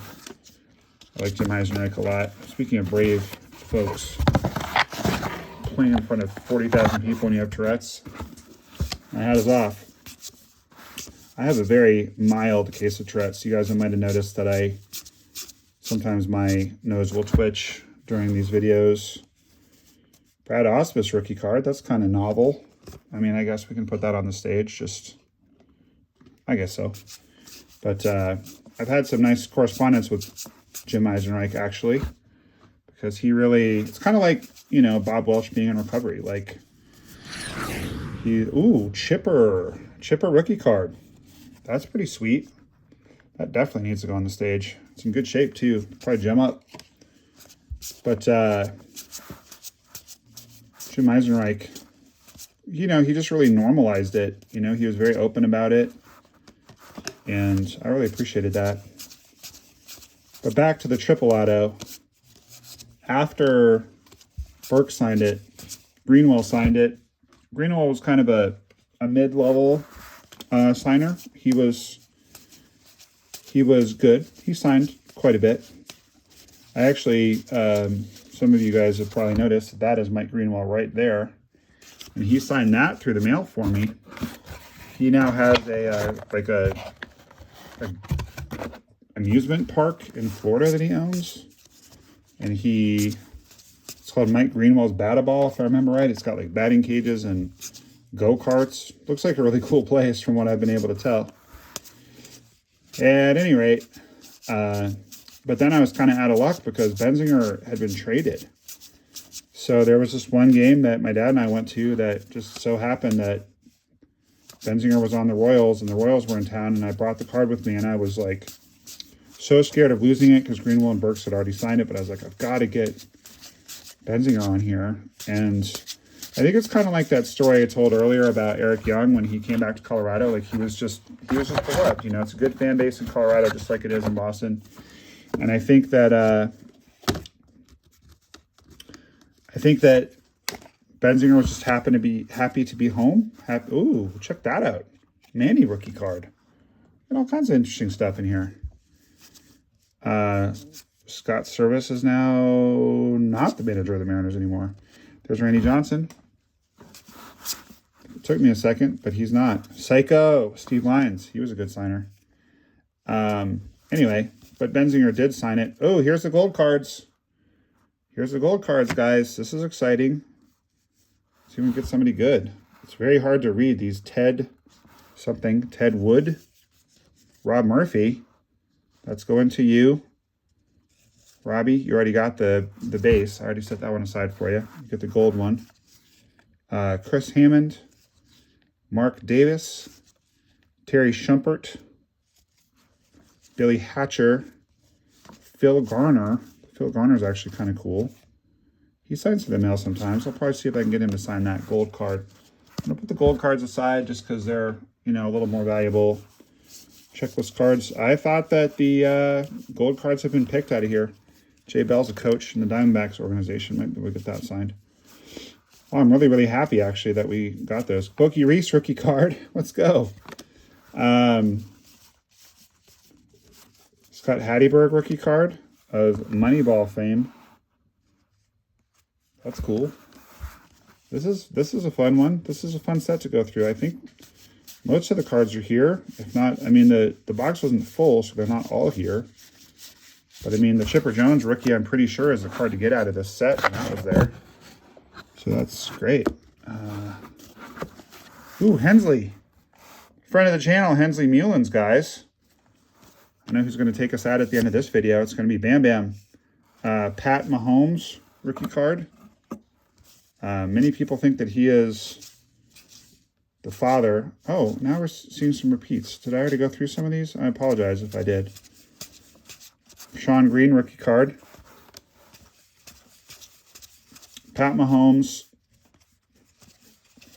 is not related to Paul Mahomes. Just so you guys are aware, to the best of my knowledge. It's an urban myth. Bob Melvin, he is still coaching actually, so that'd be worth setting aside. I'm gonna have to get this pile out of the way. It's kind of getting to where it's kind of in the way. Lee Tinsley, rookie. I don't think we need to hang on to that one. Mike Hargrove, that's cool. Skipper for the Indians back in the day. Dennis Oil Can Boyd. Boy, this is at the tail end of his career. I didn't even know he ever played for the Rangers. That's crazy. All right. Brent Maine, he signed for me once. I like that card. Put that one aside. So we're going to get rid of this little pile just because it's getting too big. More cards to go through later. I'm telling you, it's going to take me almost as long to get through. Oh, we've got a whole other 92 set. Holy cow. I didn't realize that this was the same set. Well, we shouldn't go through that right now. We shouldn't go through that right now because we just went through it. It's going to take me almost as long to clean up my office where I'm opening these cards as it did to open all of these cards, which is taking literally hours. All right, let's see what's in here. Looks like kind of a random smattering of cards in this one. There's Frank. How you like me now, Cousin Chris? Boom. Jim Edmonds? Why does he look like he's on the Cubs in that picture? Oh, the Angels. Weird. Yep, these are all stuck together. Hate the stuck together cards. Hate. Really annoying. Really hard to get through these. Why did they make them this way? What is going on here? This is some kind of... He's got some kind of like wrestling belt around his... What is that? I'm going to have to look up that card. I don't know what's going on with that. There's just a pile of cards that need to be researched. Adam LaRoche, remember him? Adam Jones. Not a rookie, but an early card. So I keep jiggling. It's the stage is very crowded. It's hard to not jiggle the iPad as I'm going through these. Otska. I wasn't really that familiar with him. Lou Ford. Matt Clements, for you, Paul. Bob Feller, that's cool. Another LaRoche. Already set that aside for my cousin. Another Andrew Jones. So we'll give that to somebody in a mega box. If you guys are interested, I do these Sedona mega boxes, Dale Murphy, where I'll send you upwards of $1,000 worth of book value cards. Wally Joyner Diamond Kings, that's worth keeping for me anyway. I had a Wally Joyner first base mitt. There's a Mickey Mantle card. A card of a Mickey Mantle game used bat. I have no idea if that's valuable or not. But yeah, I had the Wally Joyner baseball glove, and I don't know. I started to tell another story before that and I got distracted. Sorry. Pete Rose reprint card. This is a reprint, but it's good looking. I guess, should we hang on to these or not? Ben Wade. Wasn't there a Western made about a guy named Ben Wade? I think so. Isn't it 310 to Yuma? Isn't the main character Ben Wade? I think so. I'm going to put that one aside just for novelty because I like that movie. Chris Benson, Future Stars, Stadium Club. Dewey. I'm pretty sure I have this card, but I'll put it aside just in case. Tim Hudson. Kevin Brown. Yeah, this is a fun box because it's just random. Harry Aganis, Red Sox first base. Obviously a reprint. Mike Glavine. Tony Fernandez. Did he ever get in the Hall of Fame? I feel like Tony Fernandez got in the Hall of Fame. Maybe I'm crazy. Jim Edmonds. Wish he would have signed lefty for me. I guess he just thought that was weird. It's a little weird, but I mean, why can't we be weird? Why can't we be weird, Jim Edmonds? When am I ever going to see you again? Tim Salmon, that's who it was. Wow. You guys are seeing a side of me you've never seen before because I am punchy now. We've been opening for a long time, but I'm determined to get this done because I'm off today and I want to go edit the video. There's a nice Sosa for you, Paul. Frank Thomas for you, but I wanna finish this up and go put this together. It's fun. Big Sexy. If I'm reading this right, these are 1990 gallery.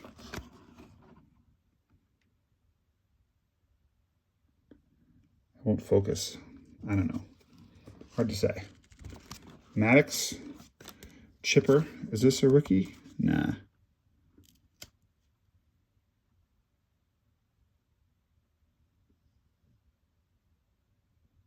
$1993, I'm pretty sure is what it says. I don't know. I don't know. Chew Freeman. Woo! I forgot all about Chew Freeman. So one of the coolest balls that I have, I caught during batting practice back when I used to go to tons of Rockies games.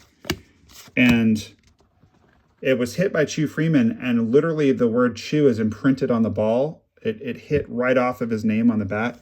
It's so cool. It says Chew right on it. Amazing. Amazing. There's another Chippa. You're getting lots of cards out of this opening, Cousin Chris. I hope that you are having fun watching me put all these cards aside for me. There's my guy. Why? Maybe I'll try him again. I'm going to put that card aside. I'm going to send it back down to Scottsdale. Let's try again. Let's try again, Coach. Come on, hook me up this time. Benefit of the doubt. Maybe it got lost in the mail. Maybe it was never given to him. Maybe any number of things could have happened. I'm not going to judge it. Stuck together cards. Why? These are Fleer Brilliance. This is during the junk wax era toward the tail end. When 1990, I think, when they were like, I know, we'll make really high-end cards like Upper Deck did, and then people will buy them, but then people didn't really buy them very much. It's not a Moises Alou rookie, but it is an early Moises Alou card. Nice little pile going for my Astros guy here. Larry, we'll hang on to that one just as a Rockies fan. Glavin. But I'm thinking that there's Frank the Tank. I'm thinking that these are still so overproduced that they're probably not worth a whole lot. So I'm not worrying too much about setting them aside. Kerry Wood. Bags. So my 3 upper tier patrons who get stuff from me. Well, that's cool. Dwight Gooden? Why is Dwight Gooden in an Astros uniform in this as an all-star rookie? It's so weird.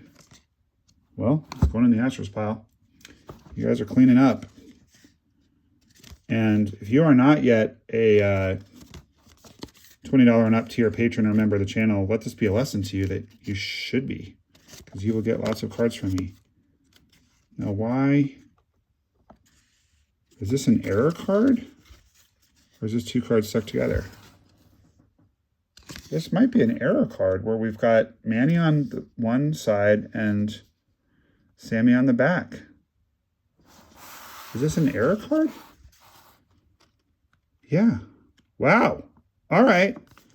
Well, we got a very rare 1 of 1 here, guys. That's really cool. Might be worth getting that graded. That's very interesting. 1999 Topps. Own the game. It's got Manny on the front. It's got Sammy on the back. Put that up there backwards so that I don't forget that that's... No, wait a minute. I'm wrong because the... Whoa, okay, I'm wrong. I'm wrong. They're just stuck together. Just need to work it a little harder to get them unstuck, I think. There we go. I thought we had something more special than we did. But good news for you, Paul. You got another Sammy card. These are just brutal. Brutally hard to get apart. Oh. I feel like I'm damaging them, but I mean, not worth that much anyway. Hands of Gold Ivan Rodriguez insert. I don't know if that's worth anything. We will research it. I don't know. For some reason, I can't put my finger on. I don't really care about this particular Larry Walker card. I guess I'll keep it. These are stuck together too. Ben Grieve and Alex. I guess if I don't care about the card, there's no point in separating them. That's a sweet card though. Vladdy Senior. I want to keep that one just for fun. That's a sweet card of Chipper and back to back for you, cousin Chris. Boom.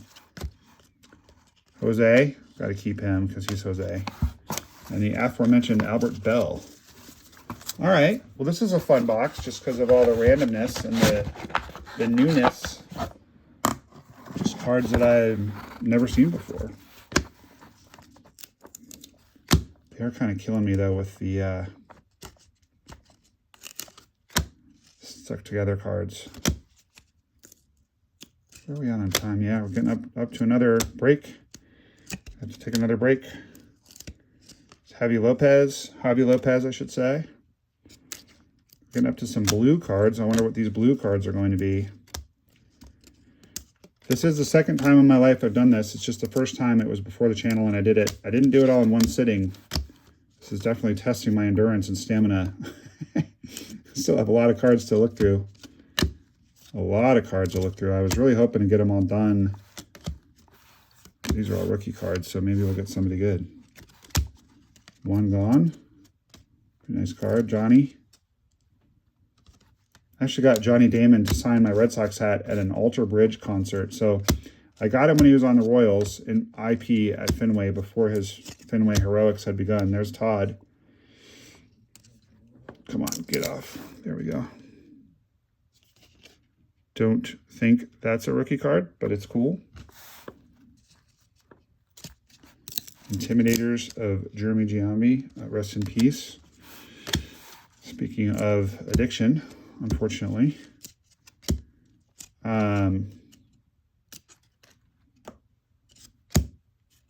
Lost my train of thought again, guys. I apologize. Oh, yeah, Johnny Damon. Got him at Fenway. There's another Todd card. Yeah, not a rookie, I don't think. Nope. Second year card. But yeah, I got him on some, I don't know why, but I had a Royals card of Johnny Damon somehow when he was on the Royals, which he signed for me. And then there's Kapler, old school Kapler card. Manager now. Old school Randy Johnson card. And a Scott Hunter. Never heard of him. Hunter, excuse me. And then years and years and years and years and years later, there's a numbered Carlos Beltran. Fleer Mystique. This is a rookie, I'm pretty sure. Put that on the stage just for old time's sake. Anyway, he was at an Alter Bridge concert, and I saw him. Ooh, that's sweet. That's going to be that's a rookie card too, and it's numbered to 1,999. Chavez, he signed for me once, A Spring Training. Nice guy. Troy Gloss. We got another Canseco. Anyway, I just, Johnny Damon's just there at the Alter Bridge concert. Alter Bridge is one of my favorite bands. And he signed my Sox hat. It's pretty sweet. He's a nice guy. I've only had those 2 interactions with him, but he was very nice both times. There's Edgar. There's my boy Tim Salmon again. I'm not going to send that card in because I wonder if part of the problem is that I sent him 2 cards last time. Usually the retired guys are happy to sign 2 cards, but I don't know. Maybe it bugged him in some way. Maybe if I just send him 1 card, it'll go better. I'm giving him another chance. I still believe in you, Tim Salmon. I still believe in our love. I still believe in you promising that you'd sign for me. There's Will again. I'm getting lots of PC cards out of this. This is fun. Another Andrew. These ones are not really stuck together. They're just really thick, so they feel like they're stuck together, even though they're not. I think we started to talk earlier about the Sit on Omega boxes. It's basically just you send me 1 or 2 cards with a book value of $100 or more, and I send you a box that has a book value of $1,000. 4 more. It's just a way for me to thin out my cards that are good and desirable, but not worth my time to like list them all online or list them all for trade. So if you're interested in something like that, reach out to me, nomalovesyou@gmail.com. We just killed this box. And kind of inclined to take a break since we filled that box up, but I think I'm actually going to finish going through this box, and then we'll take another little break. Ooh, now we're getting into some peel-off cards. This is a certified red.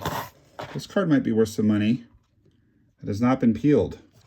So that card might be worth some money. We need to take a look at that one. None of these have been peeled. Ricky Henderson. I know that sometimes unpeeled cards can be valuable, so we're probably just going to need to make a pile of these. But there's a certified red and then a base. I'm guessing the certified red is going to be worth more. Vladimir Guerrero. There's some decent guys in here, including Will. Definitely keeping that one no matter what, because PC guy. I'm going to have to look up these. There's actually a whole slew of them. The fact that there's so many makes me think they're probably not worth that much. I like the Jose. But the Randy Johnson might be. I don't even know what year this is. These are Pinnacle certified. I'm guessing they're not worth much. That's going to be my guess. Bobby Abreu. I think we just saw Bobby Abreu. Astros. Is that a rookie card? Yes, rookie. It says rookie on it. So, a rookie is a rookie. These are really hard to read, I gotta say. Ellis Burks for the PC. Are we good enough friends, guys, that I can just tell you that I'm really sleepy right now? I might need to take a break and come back to this. So there's so many of these that I'm just going to throw smolts in for my cousin, but I'm going to need to make a pile of these cards and find out if they're worth anything. I'm really just not sure. But I was determined to show you guys every single card that I got. Andrew Jones. Every single card that I got in my charitable donation that my buddy Steve made to the channel. Oh, there's Todd Green. Wonder if my friend Todd Green has that card. So we're going to look at every single card, because that's what I said we were going to do. There's another Will. Billy Wagner. That's not a rookie. I'm going to put that in the Astros pile. I'm just really not sure if these are good or not. I'm starting to think they're not, because there's just so many of them.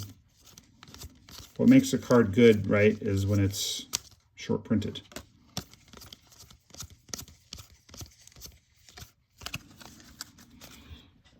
So I'm literally just making a pile of these to go through all of them later.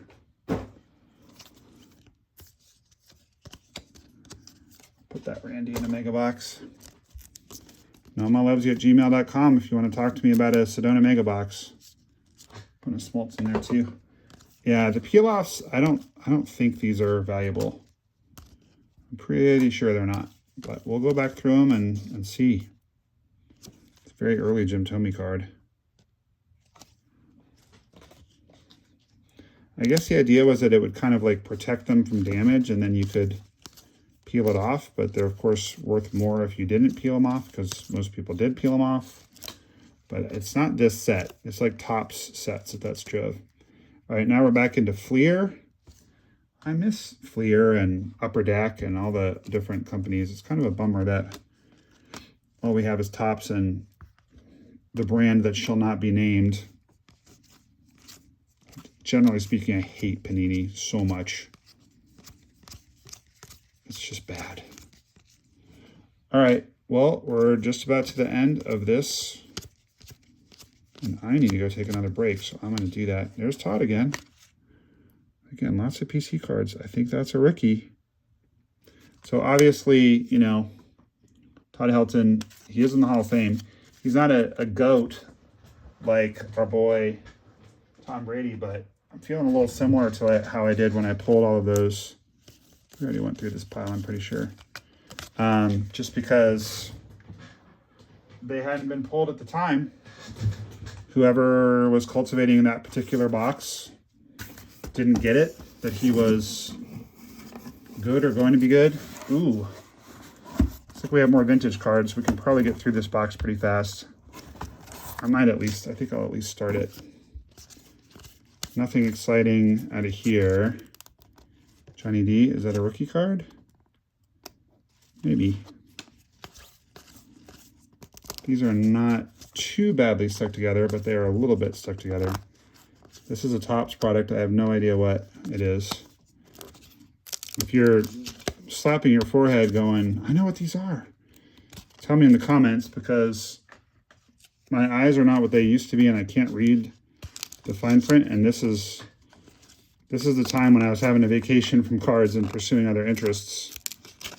And then once I secured the greatest life I could ever hope for and started having a family, I got back into cards because it keeps me out of trouble. I'm not out wandering the streets at night. But back when I was wandering the streets at night and I wasn't married and didn't have responsibilities, I was not interested in these little pieces of cardboard for a while there. Roy Halladay, rest in peace. He looks really young on that. Ooh, that might be a rookie card. It's showing just 1 year of experience. There's Todd. 2 MLB seasons. There's Todd with Vinny Castilla. I like that card. Chipper. Not a rookie card. Frank Thomas. That's the second time we've gone back to back with Frank Thomas and Chipper. How do you like that, Cousin Chris? More Kerry Wood for our boy Paul. Pedro's going to go in the mega box just for fun. Boy. Randomly, we've got an 87 Frank Viola mixed in with these more modern-ish cards. And we're back to the stuck together cards. Scott Rowland, Hall of Famer. Questionable Hall of Famer, I think, but nonetheless, he made it in, so good for him. I could not be less interested in these Wade Boggs cards from when he's on the Devil Rays. I just don't care about that.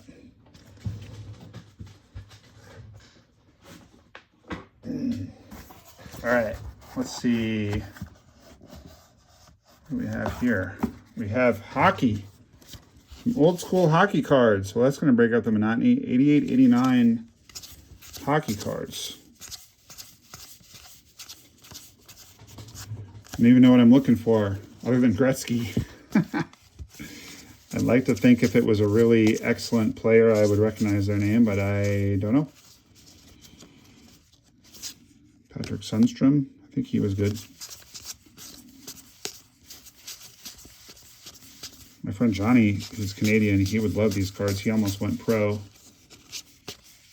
Maybe I'll send these to him. If you guys know hockey and you spot something, let me know. I'll go back through them. I'm going to go out on a limb and say very likely that there's no Wayne Gretzky in here, though, because whomever cultivated these cards, or these are clearly some kind of leftovers from someone who had a big collection of all kinds of different sports cards. And they clearly would know to take Wayne Gretzky out. I think that's pretty obvious.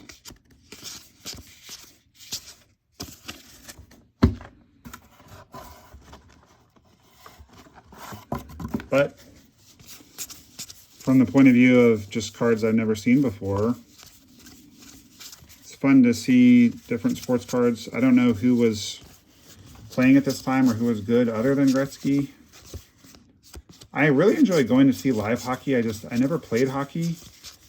Even though I grew up in New England, my dad grew up in Mississippi, and he did not ice skate, so he never taught me. So I didn't learn until way later in life, and none of my friends played hockey, so it just wasn't really something to get into for me. I think Gino Cavallini was good, if I remember correctly. Whatever. We'll put it aside. Oh, I know why I know that name, Gino Cavallini. It's because when my dad saw the St. Louis Blues in the airport and got Brett Hull's autograph, Gino Cavallini was one of the ones that signed that piece of paper. So maybe I'll cut it out. Maybe I'll do my own cut signature. Cut out Gino's autograph and put it with that card. We got to go a little faster though. I mean, I'm running out of gas here, guys. Still hoping we might get you know, 1 or 2 more big pulls. We'll see. I might have to go take a little rest before we get to these last 4 boxes because it's been fun, but it's getting. I'm actually just going to call it. I'm going to call it real quick. Quick break. Hey guys, I believe this is part 5. And we're almost there. We're almost to the promised land. Not that we're trying to get through all the cards just to be done. We're trying to get through all the cards so that we can go do something else. No, we're trying to pick another great card. We've had a few fun surprises. We've gotten some rookie cards, most notably the Mert McGuire. We've gotten potentially some David Ortiz rookie cards, although I'm not sure. We definitely got some Todd Helton rookie cards, which is cool because he's in the Hall of Fame. And he's a PC guy. So we got some kind of oddity cards, fun cards. We got some Sports Illustrated for Kids cards, which may or may not be valuable. We're going to find out. Random card made it in with the hockey, it looks like.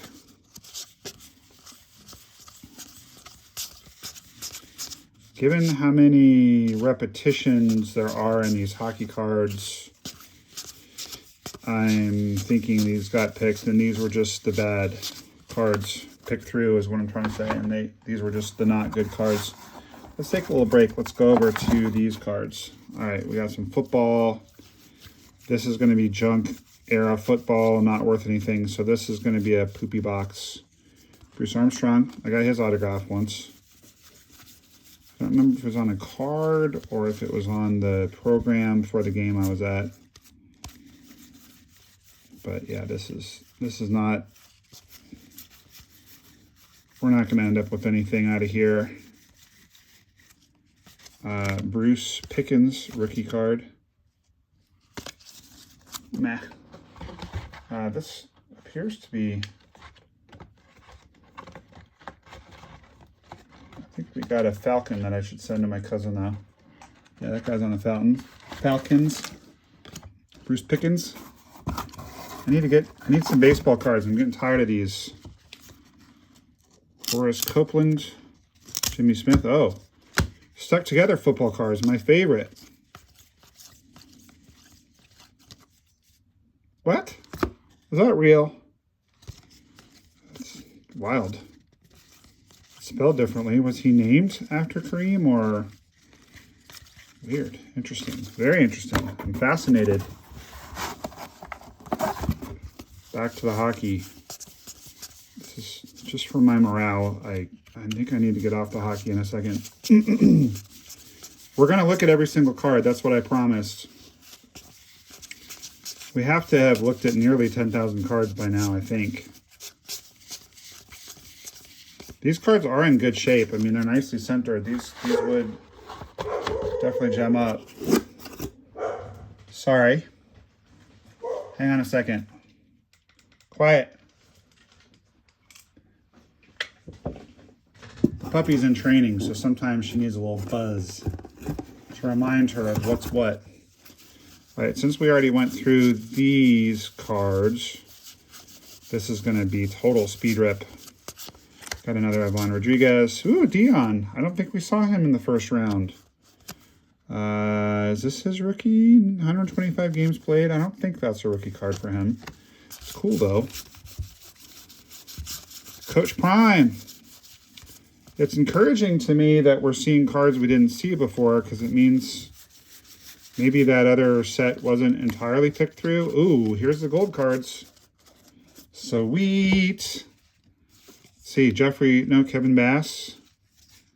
Bob McDonald, Bill Landrum, Tommy Gregg. That one will go to you, Chris. Viola. That's cool. Viola gold. Andy Van Slyke gold. That's cool. That's worth keeping for sure. Terry Matthews gold. Scott Geralt's gold. And Mike Witt gold.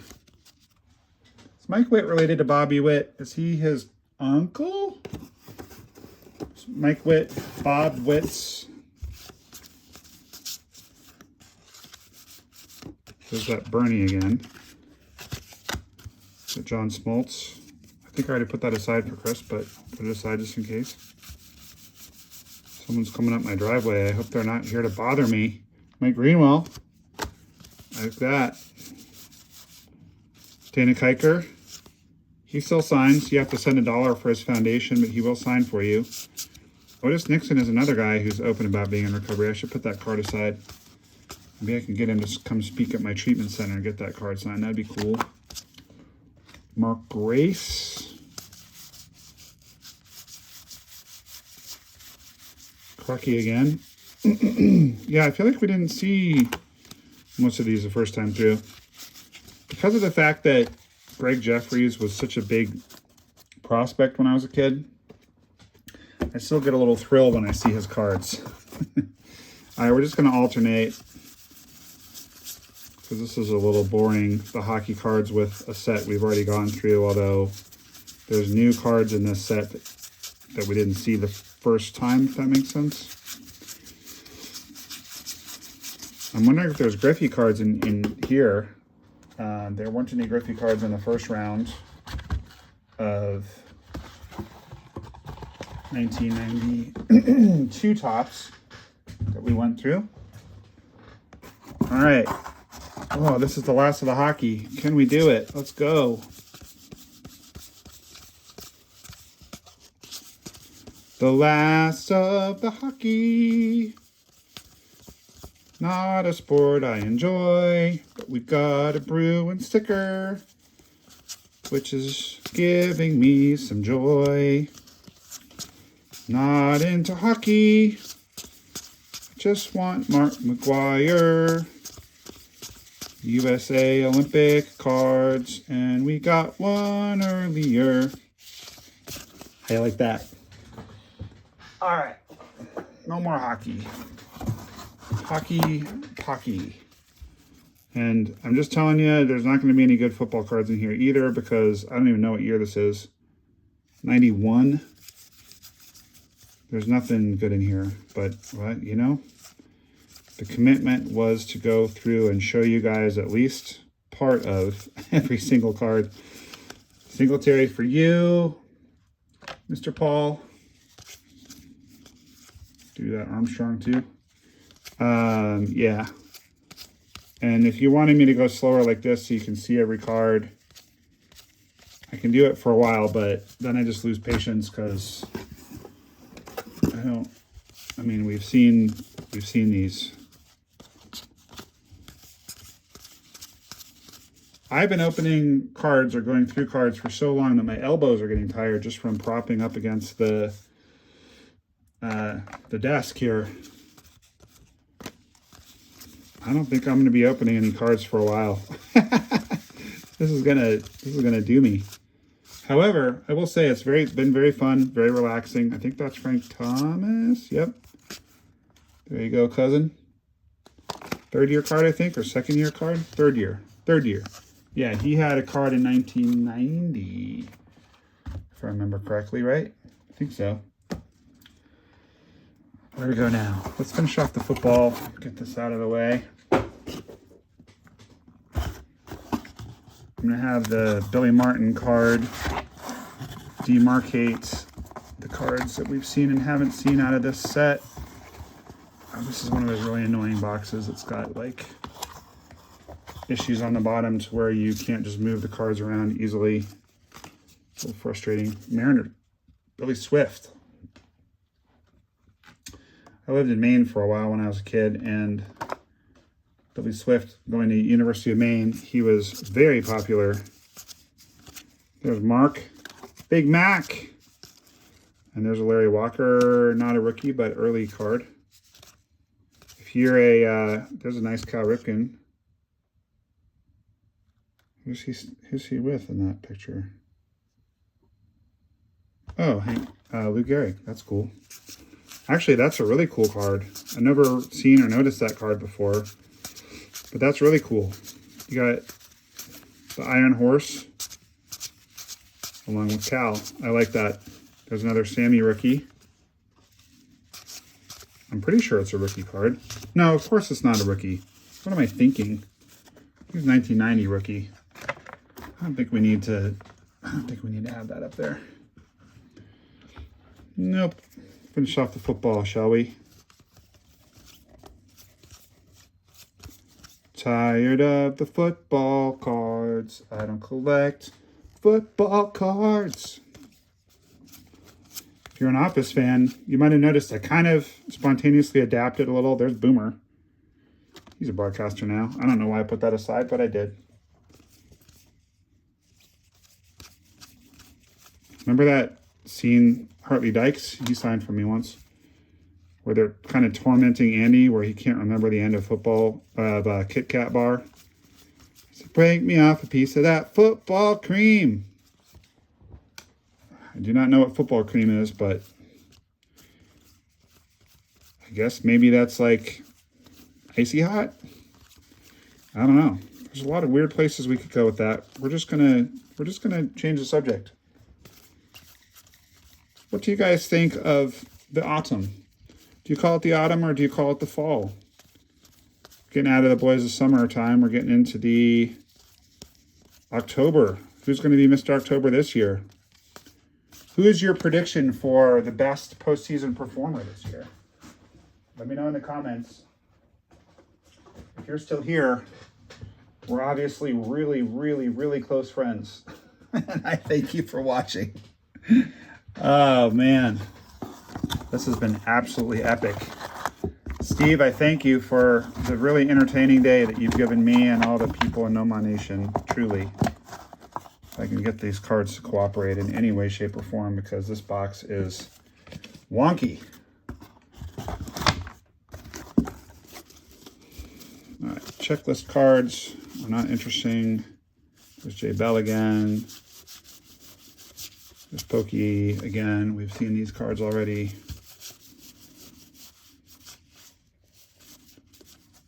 Record breaker Ricky Henderson. That's pretty cool. Like that card. I'm just kind of making a pile of the cards that I think I might want to keep, because I'm certainly not going to want to take the time to go dig back through all these again. Scott Hatteberg will go in the mega box. If you're a fan of that movie, you're going to want that card. Jim Clancy, that one's for you. Cousin Chris, you're welcome. Braves great. Jim Clancy. Just past to Tim Raines when he started going by Rock Raines, which I think that's kind of cool. Gary Sheffield. It's like, what, a fourth-year card? Third-year card? That's good looking. I like it. Set aside. There's Nolan. Like that card. He deserves to be on the stage, I think. Why not? The Nolan Express. The Ryan Express is what I was trying to say. Julio Franco, before he became 5,000 years old. God, that guy played for a long time. I think I am maybe just a very skosh older than he was when he retired, and I can't believe it. I mean, I'm tired after sitting here opening cards, let alone playing in the major leagues. Let's look through some of this 1990 baseball just to change it up a little bit. There's not going to be much to write home about in this. This is the epitome of the junk era, where there wasn't a whole lot going on. We might have a Ken Griffey Jr. second-year card if it hasn't been picked. I'm partial to Walt Weiss, so I'm putting those aside. He was always a really good signer when he was the manager of the Rockies. Bob Guerin again. Might be worth trying to get his autograph in spring training. Although, now that they have Mookie and Freeman and... Is that a rookie card? I think so. Shohei, I mean, I have been avoiding the Dodgers spring training like the plague because it's just, there you go, Robbie. It's too much of a zoo for my taste.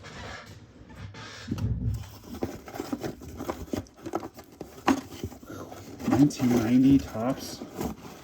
Even worth going through? That's the question.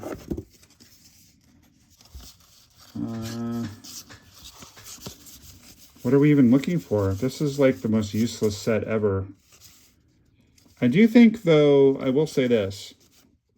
These cards look pretty good, and I know it's hard to gem up a 1990 Topps card.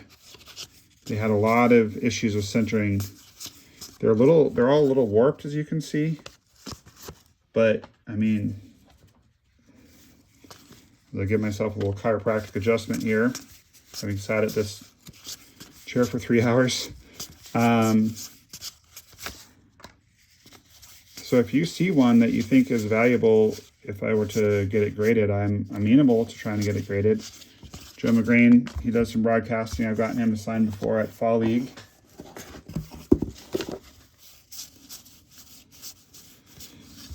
Woo. When I run out of things to talk about, I just start to sing. Going through 1990 Topps isn't my favorite thing. Did you guys know I'm writing a real rock and roll album? If you're interested in learning more, you can hit me up in the comments. It is true. I'm writing a record, and I have booked studio time. Back in the day, I opened up for the Violent Femmes. Back in my heyday. I also opened up very randomly and weirdly. I opened up for, oh, now these are all weird. My piles have gotten strange over here. I opened up for Run DMC, which seems really out of place, but they were playing at my college and they needed an opener and I was available. So, well, not I, my band, but I was the leader of the band, so they asked me. All right.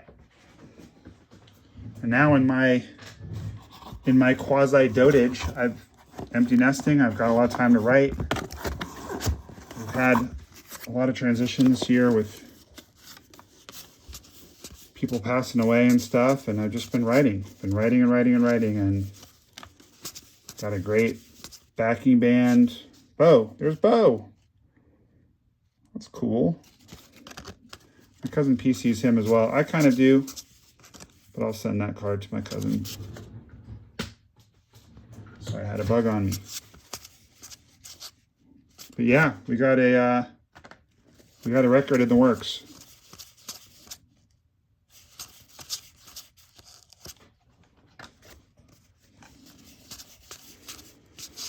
Going to be kind of like alt country kind of thing. Another Nolan card. I've gotten 2 Nolans out of here now. All right, guys. I think you guys have enough. I'll put the cub of Andre aside, but I'm just gonna focus on getting finished. I'm not gonna keep putting these cards aside. Okay, that was the last one. Jeremy Burnett's rookie. All kinds of interesting stuff. That's what happens when you spend all day opening cards. You find interesting things. Turk Wendell rookie. I don't have the heart to not put that one aside. There's another Manny. Yeah, very interesting. It's just interesting what we can find when we take the time to look.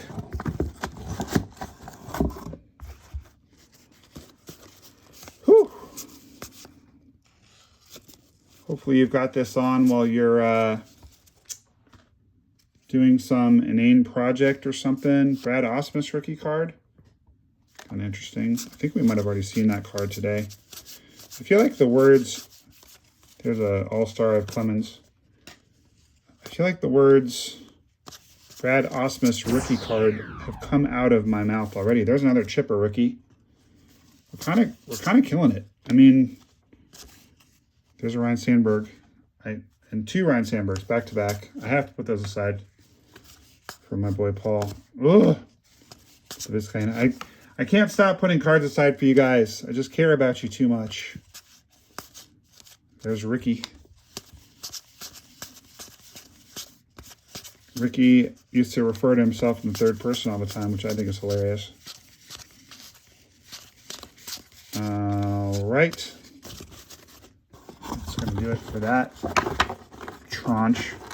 I really want to know what's in these boxes. I wonder if this is actually 1991 football or not. If it is, oh, I don't know if I have the stomach to go through it. I'll be honest. Really try to be a man of my word, and I said we were going to look at all of these cards, but at a certain point in time, you're just being kind of crazy, right? Put the Omar in there. Abbott, we have to put him aside. He was everybody's hero. Have to put Jose aside. He was everybody's hero. Even though he was, later we'd find out the truth about him, unfortunately. Cal Ripken. Bagwell, that's cool.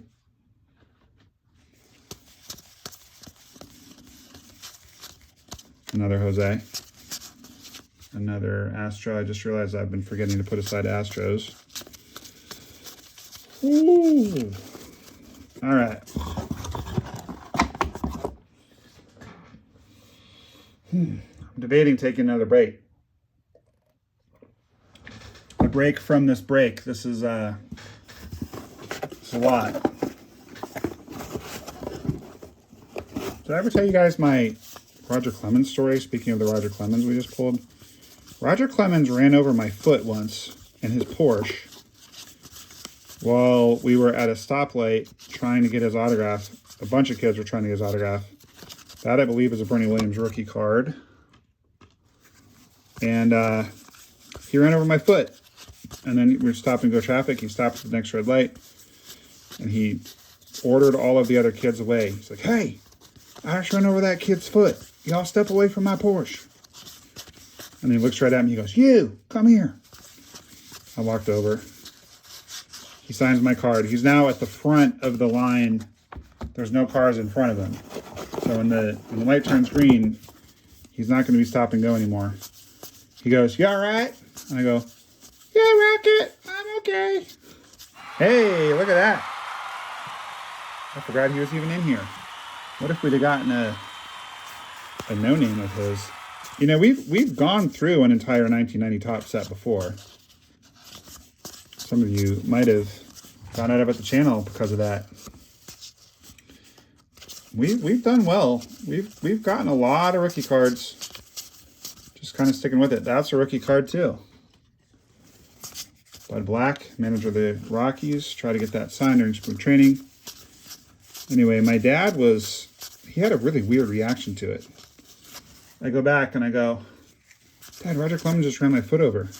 My dad was like patiently waiting for me in the car, reading the paper or doing work or something. He's like, what? He's like, are you okay? Once he got over the reaction that his son had his foot run over, which, you know, is the second time that it happened to me. A lighter second year card. Just so you guys know, Tyler Houston hit a home run in batting practice once that I caught. If you get your foot run over with a car, as long as you're wearing shoes, because it happened once prior to that, you know, the suspension of the car, it's used to going over bumps. So unless they stop on your foot, you're going to be fine. And I was completely fine. But I think my dad was sort of like, he was happy that I was okay, obviously. But I think there was probably a part of him that was like, we could have gotten $1 million if Noma, not my real name, had his foot run over and hurt himself. He would never wish pain on me, of course. But, you know, I think he wasn't disappointed that I was okay, but I think he wanted to like triple check that I was okay, because that's, you know, an opportunity If just any old Tom, Dick, and Harry runs over your foot, you're not necessarily going to be able to get any money for it. But if Roger Clemens does it, ooh, baby. 1 of 1, Steve Owen. Print error. I'm literally going to like get out of my chair. I'm like squatting right now just to get a different angle for my back. Luckily, I still can squat. Hello, everyone. I'm down here.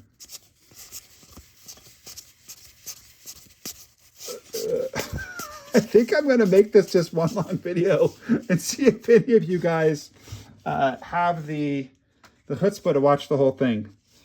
If you're still here, I'm going to say a special word. Whoa. The special word is kumquat.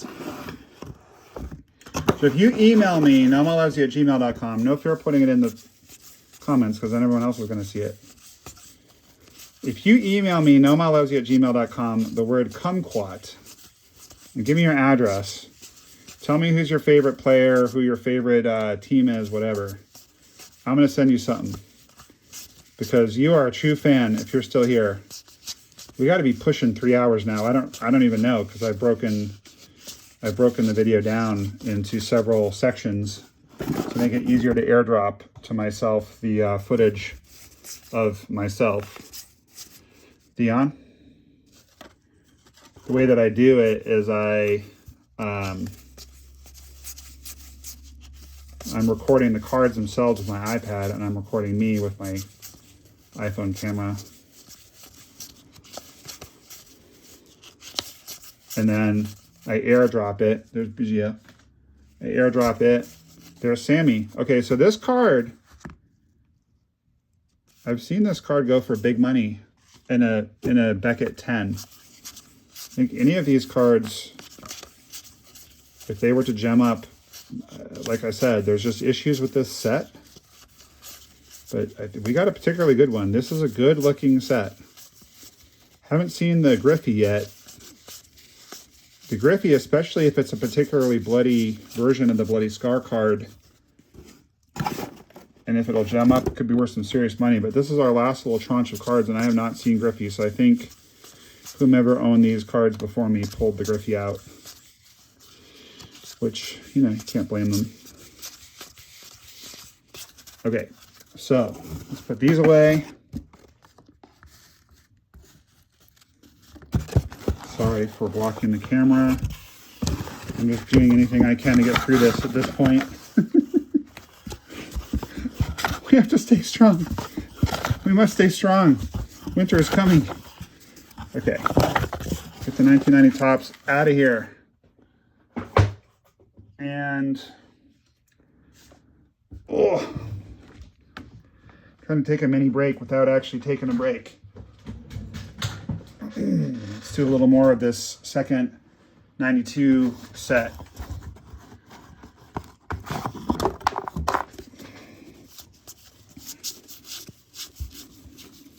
I don't even know. At this point, I don't even know what we're looking for out of here. I seem to recall we got some good cards in the first round. But like just by 92, like these are so much crisper and cleaner and more centered, and they're not warped. And I think that's kind of the point, is that like much easier to get one of these cards to gem up than the 1990 cards.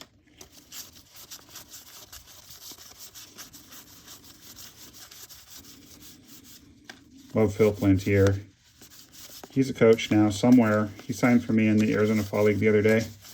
Not the other day, like some years back, which is the same thing as the other day, obviously. Put these Astros aside. From an Astros dude. Now, we're down to our last couple thousand cards, guys. Thank you again so much for watching. If by any bizarre chance you have not subscribed to my channel and you're watching this, come on now. Pop that subscribe button. I'm bleeding for you here, Tino. Yeah. Hit that subscribe button for sure. That's a great card of Kelly Gruber. Just great lighting. Vaguely looks like he's in prison. But other than that, it's cool. There's Will. Still digging deep for my PC cards. I don't think I have that card that I just put aside, so that's exciting. Buhner.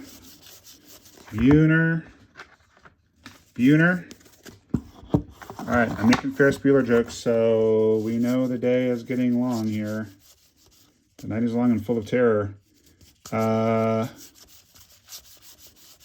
Edgar.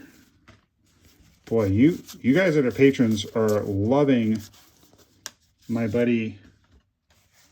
Patrons and members of the channel, you guys are loving my buddy Steve right now because thanks to him, you're getting the sweet hookup. I don't think I put the Klesko card aside for my cousin last time we saw it, so it's going to him now. Oh, we're getting so close. Another Will Clark. God, I loved playing first base. Just seeing him pick that. He's trying to pick somebody off. I love playing first base. It's so fun. You're just in on all the action, you know, almost as much so as the catcher and the pitcher. Not quite, but almost.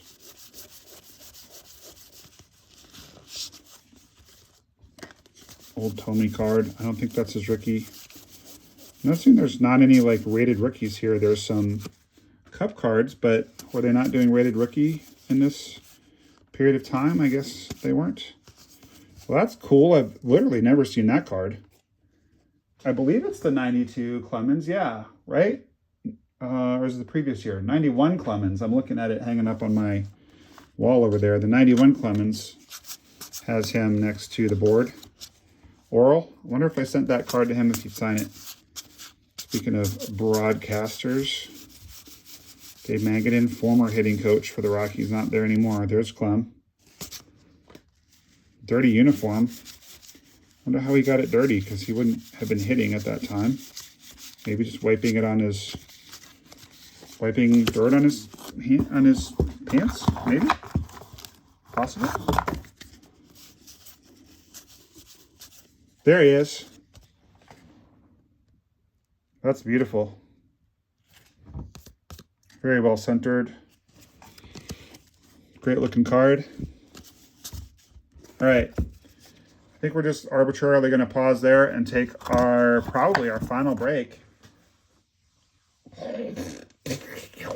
Can we do it? Can we actually finish this off? I know we can.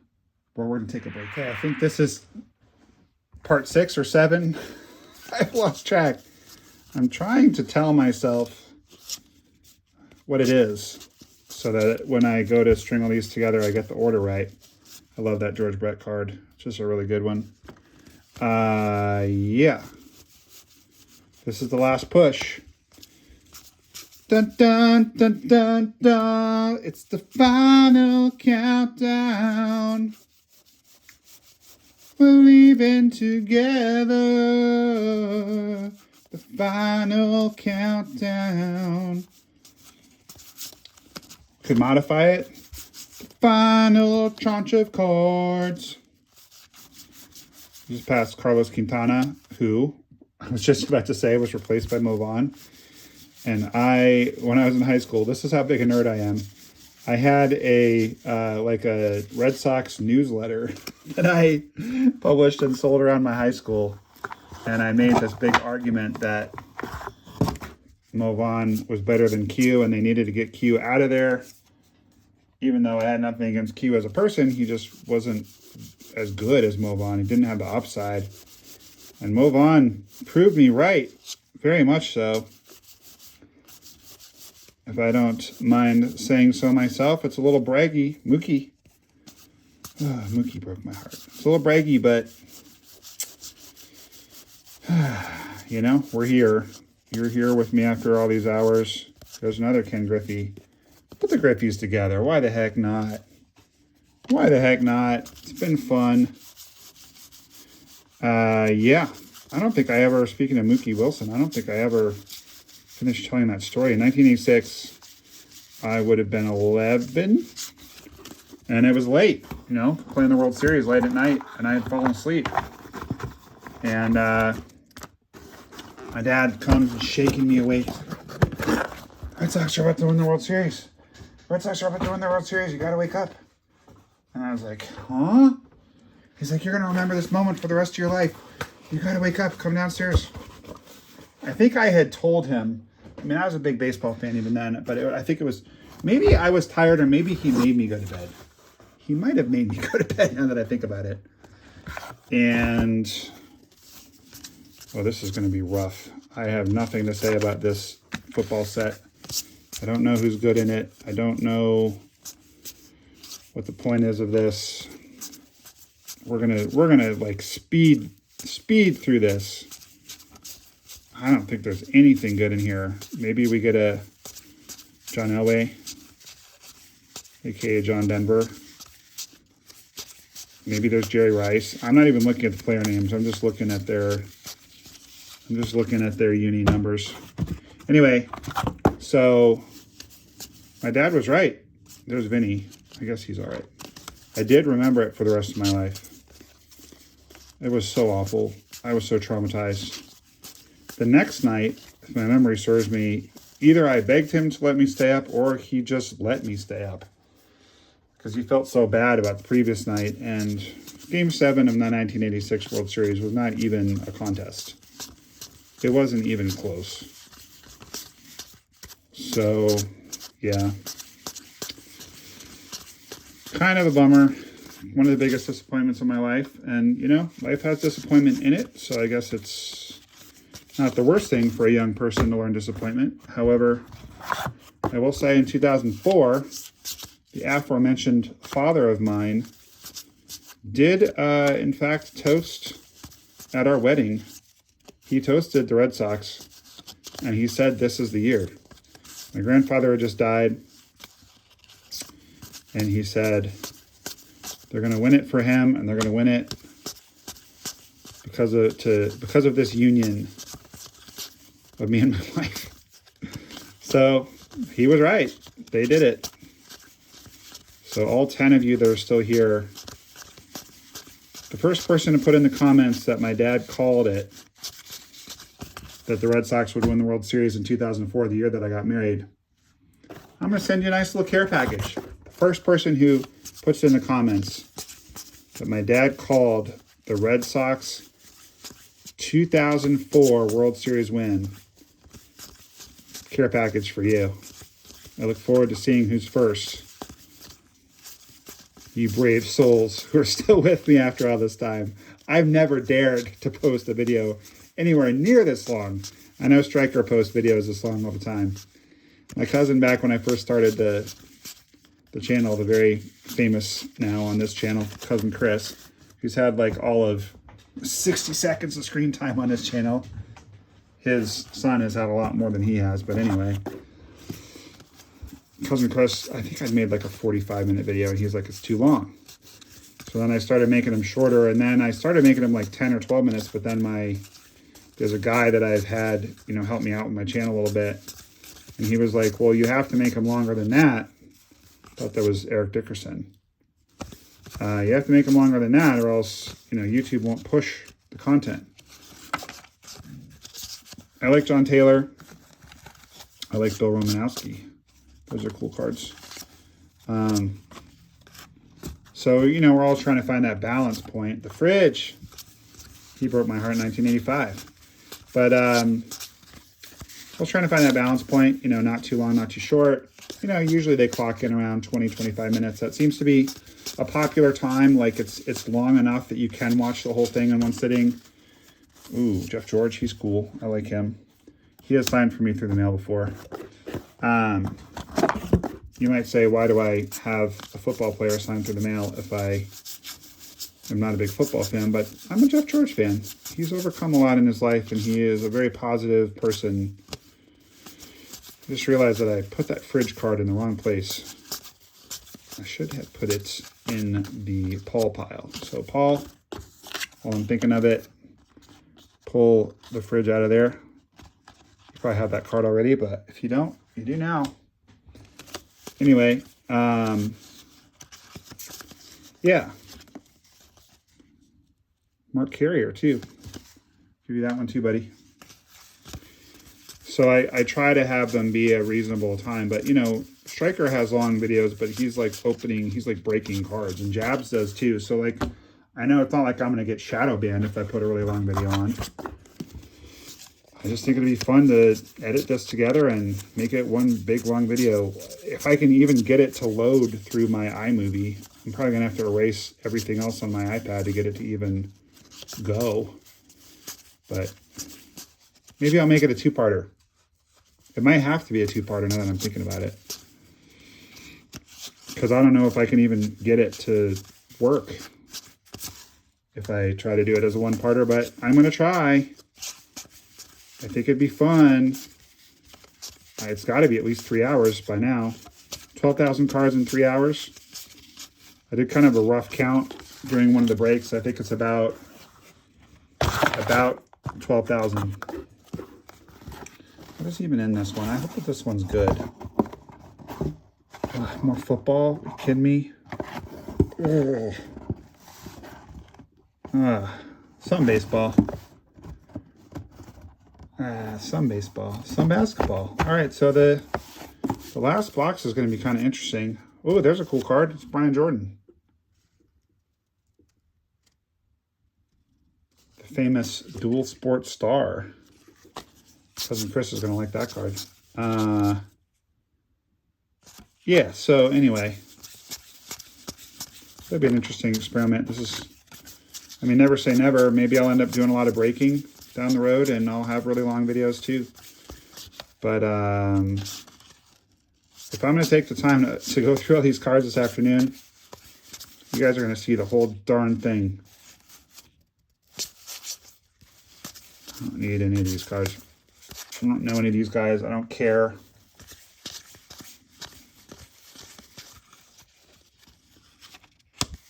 Now, if I've cruised past someone really good, again, please let me know in the comments. But I don't think I have. I think I'm just pulling a lot of Bears cards for my buddy Paul, and I need to be pulling Seahawks too. Sorry, Robbie, if you guys even want those cards or like football, which is a big assumption on my part. But who doesn't love the Bears? Especially if you're from Chicago. I don't even know if Paul's from Chicago. His main PC guy is actually Rafael Devers, who's one of my PC guys. I didn't mention that earlier. I do like Rafael Devers. If you ever want to trade with me or send me fan mail or friend mail, whatever it's called, friend mail. But I'll send him when I can, like dupes of my Devers stuff. I think he's from Chicago, but I don't know. Maybe his family's from Chicago. Paul, are you from Chicago? If you actually respond to that question in the comments of this video, I will be very appreciative, because it means you stayed this whole time. And I know you're a super fan because you're a high-level patron, which I'm extremely grateful. You and Robbie, both of you guys, thank you so much for all the support. Icky Woods, why not save that one? There's a Seahawk for Robbie. I haven't really been doing a good job of putting my Seahawks aside. I've just been noticing the Bears cards. All right, well, that was exactly as useless as I thought it would be. Black. Yeah, whoever had these cards before me obviously picked through this. Like 1,000% they picked through it. No question. No question. All right. I can't believe it. We're down to our final box. We're going to actually get to do a review here pretty soon. Unreal. All right, we got some 86. There's nothing really good in 86 tops, to tell you the truth. Apparently, there's a lot of Terry Pendleton in 86 tops. The aforementioned Mookie Wilson. Heartbreaker. Ooh, we got some vintage. Vintage football. That could become interesting, I suppose, if we have anybody good. I don't think we do, but Buffalo Bills get buffaloed. That's a weird card. These cards are not in terrible shape. Like these would grade okay.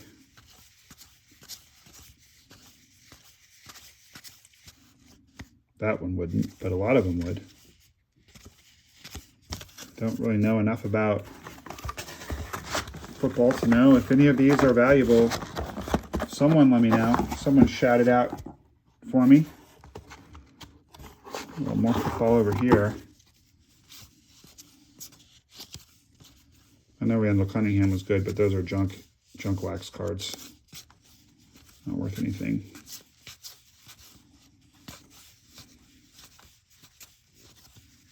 I hope you guys can forgive me for not turning these over. I am ready for a nap. This has been quite the epic time with y'all. I had fun though. I hope you guys had fun. Pop that like button. If you're still here and you haven't popped that like button, something is seriously wrong.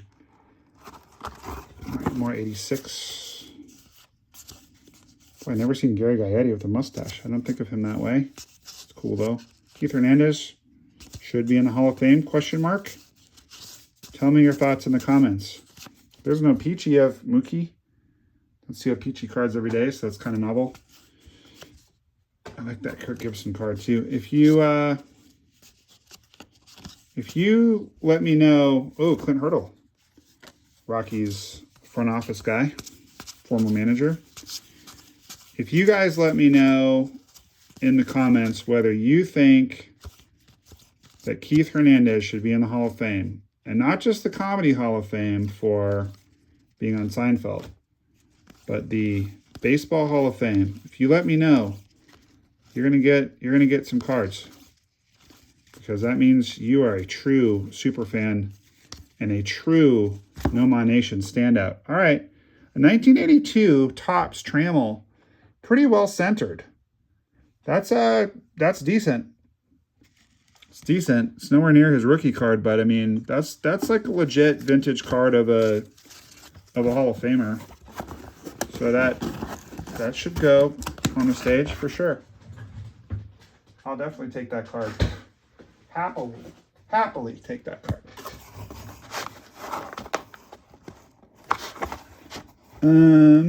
Let's get some of this more junk wax football out of the way. Didn't we already go through a whole box of this stuff? Is the polite word that I don't really want to use. Seahawks. Why did I say I was going to go through the whole thing? I said it. I'm keeping my word. I like Dickie Woods when he was playing. Was it 89 that the Bengals went to the Super Bowl against the Niners and just got crushed? But, you know, A for effort. They tried. Did what they could. There's another fridge card. I have no idea if any of the people I'm setting football cards aside for want the football cards, but I have to do something to maintain my sanity while going through junk wax era football cards. I mean, there's nothing I would less like to be doing right now. Junk wax baseball cards are bad enough. Let alone junk wax football cards. Oy. All right, well, this is a year we haven't seen yet. This is going to be 2003 Upper Deck Vintage. That's kind of interesting. Cool card of Preston Wilson. Might send that to him to try to get it signed. Yeah, I mean, look at what Mo Vaughn did home run wise. 35, 40, 33, 36, 26. Way better than Carlos Quintana. Carlos Quintana was a, perfectly serviceable major league player. He just had zero upside. None. And that was what I argued in that article. And actually, Baseball Underground, which is still gets sold outside of Fenway, I actually ran into that guy, and he told him that I had it was right after he started Baseball Underground. I told him that I had my own little rag. He was interested in me writing for him, and I got really excited about that. But then as it turned out, he didn't want anything negative. He wanted to be competing with, there's a nice chipper, Now, does the fact that all these have silver foil and this has gold foil, does that mean anything? I want to know. I'm going to find out. Anyway, there's Ortiz. Is that a rookie card? Maybe. We don't know. We'll find out on that too. Anyway, the guy basically like told me my writing was too critical of the Red Sox, which now as an adult I get, because he was trying to compete with what they were selling inside the park. But what he really wanted was to get like some kind of licensing deal with them, to where like they would share a little of the profit and like let him keep doing it. And so anything critical of them he didn't want. And my writing was very I mean, it wasn't like negative critical, but it was like, it was opinion pieces, you know. It was calling out if I thought that they were not doing the right thing. I would call it out. So thus ended very quickly that Jalen Rose, he's a broadcaster, very quickly ended my relationship with Boston Underground. It wasn't meant to be, I suppose. I'm having a hard time reading these guys' names on the front, so I'm just double checking that there's nothing too exciting here and getting Robbie some cards. His favorite team, Bob Klein. Ooh, that's a sweet card for you, Robbie. Nice. Dave Steve, 84. If he was any good, that would be an exciting card to pull, but he's not, so it's not. I need to grab a box to put these in, guys. Sorry, bear with me a second. I'm tossing all these boxes aside. Oh, we're so close to the end. I'm so excited. I can go get this thing edited for y'all. These cards stick together. I'm going to freak out. No, they're not sticking together. Good. Supernovas. Those are cool. Sammy Sosa, Ben Grieve, Chipper. That's the third time Chipper and Frank have gone back to back. Chris, it's as if this whole thing was just meant to be. Tons and tons of PC cards have I gotten out of this. Pretty happy about that. Ricky. I think I'm going to put, you know, the ones that aren't the better cards that are on the stage, I'm just going to put them all in a box and go through them again some other time. See if there's anything in there that's like special in some way. Okay, so these have gold foil too, which makes me think that there is not something special about the gold foil ones. Unfortunately, had that chipper up there. It's going to take me a long time to edit this, and I'm also going to need to do some research on these cards too, because there's some we know are good, and there's some that I have no idea. That we're just going to have to do some research and see. Halladay. Another rookie card of Halladay.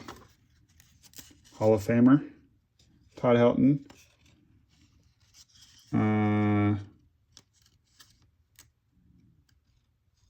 It's talking about his rookie year, but I don't know if that's a rookie card or not. There's another Frank. There's another Sammy. I hope that those of you guys that are getting cards out of this deal, I hope that you're happy about it. I hope that you're seeing me pull cards and going, oh, I can't wait to get that one. Oh, breathe deep. Come on, Noma. You can do it.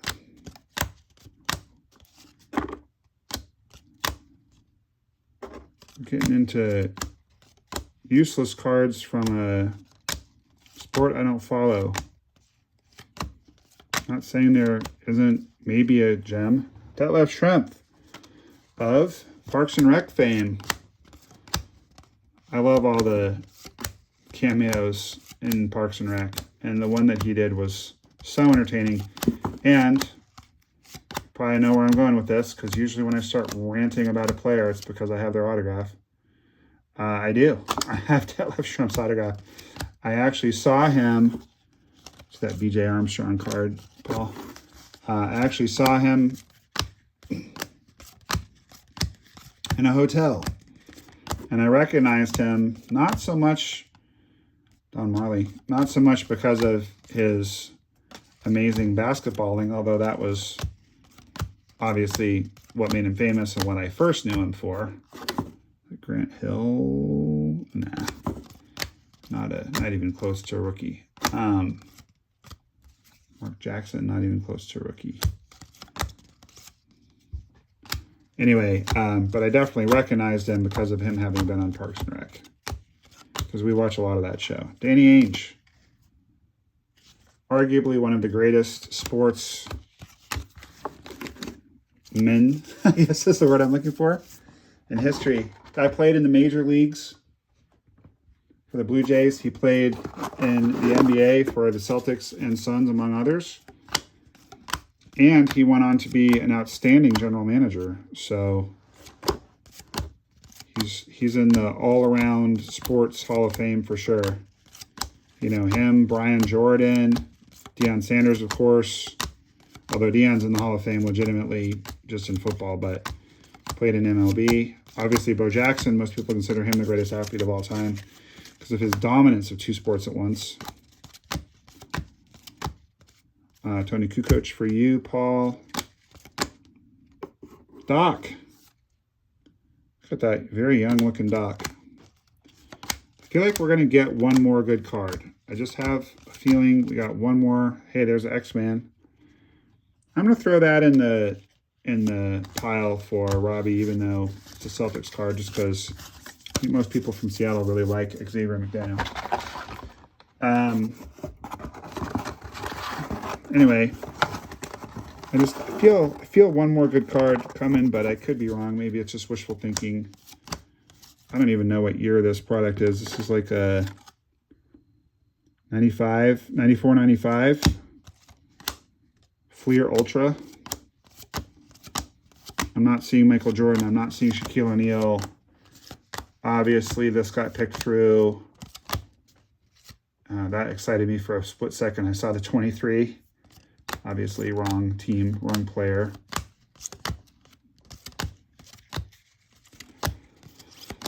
At this point, we're just kind of playing out the string. This is like the last inning of a game that's not close. But you got to get your 3 outs.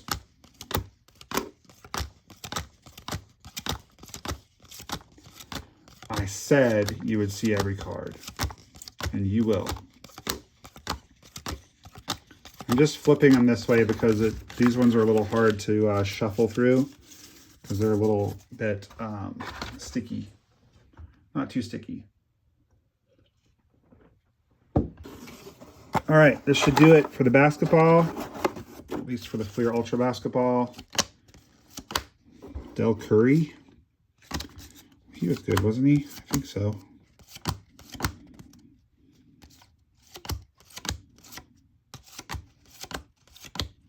It's weird to see someone wearing a Bullets jersey. They've been the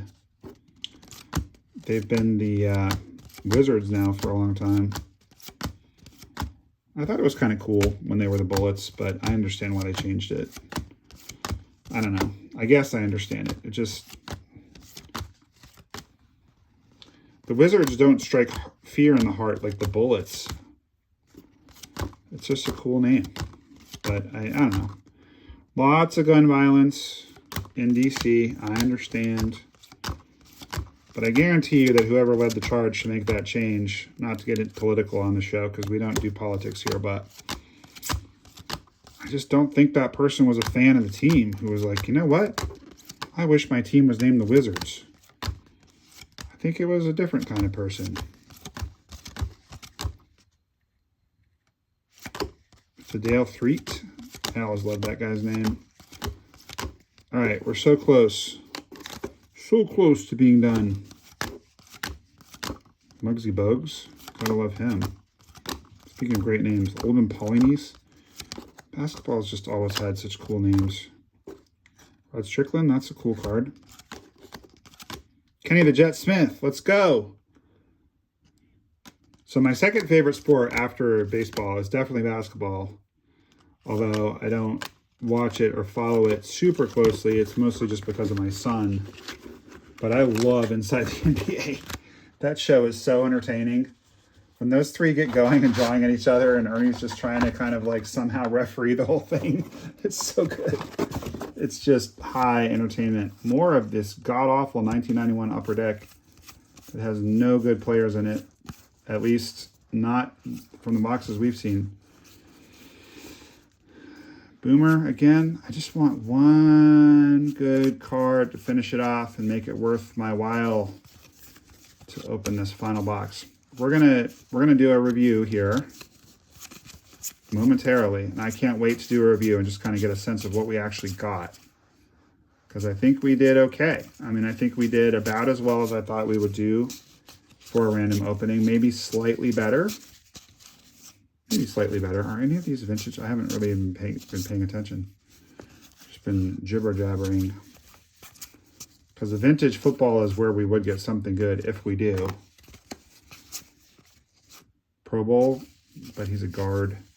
Guards aren't that collectible. Nah, nothing really.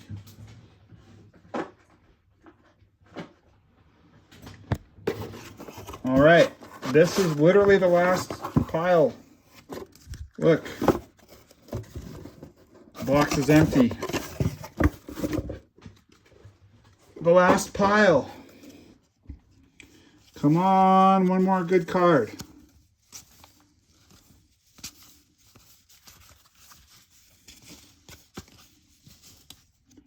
Unless I really don't know my historical football,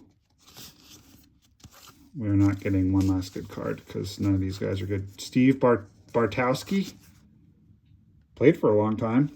I bet my cousin will like getting that card. I don't think it's worth a whole lot. Buddy Curry, another Falcon. All right, now we're back to this not very good basketball stuff. So maybe we didn't get one more last good card. We got Mookie Blaylock, aka Pearl Jam. I wonder if those guys in Pearl Jam ever get asked to sign Mookie Blaylock cards. That would be really... I'm going to put this Mookie Blaylock aside. Just on the off chance that I ever meet Pearl Jam, which could happen. You never know. I've had some interesting celebrity encounters. You just never know. I saw Giancarlo Esposito in the gym the other day when I was in Atlanta. I did not bother him. If you don't know who that is, it's Gus Fring from Breaking Bad and Moff Gideon from The Mandalorian.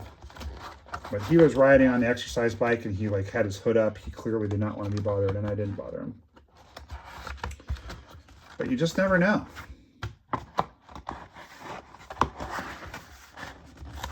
I've met a couple presidents. You just never know. It'd be interesting to have all 5 guys from Pearl Jam sign that Mookie Blaylock card. I wonder. I'm gonna have to go look on eBay and see if such a thing exists, because it'd be cool. I bet that they would be kind of psyched about it. By the way, did you guys know that Eddie Vedder flies like commercials sometimes? I have a buddy who saw him in the airport, and Eddie was kind enough to take a picture with him. He's like the biggest Pearl Jam fan in the world, like made his whole life. But Eddie Vedder was just like sitting there just chilling, not even in the lounge. Not even in like the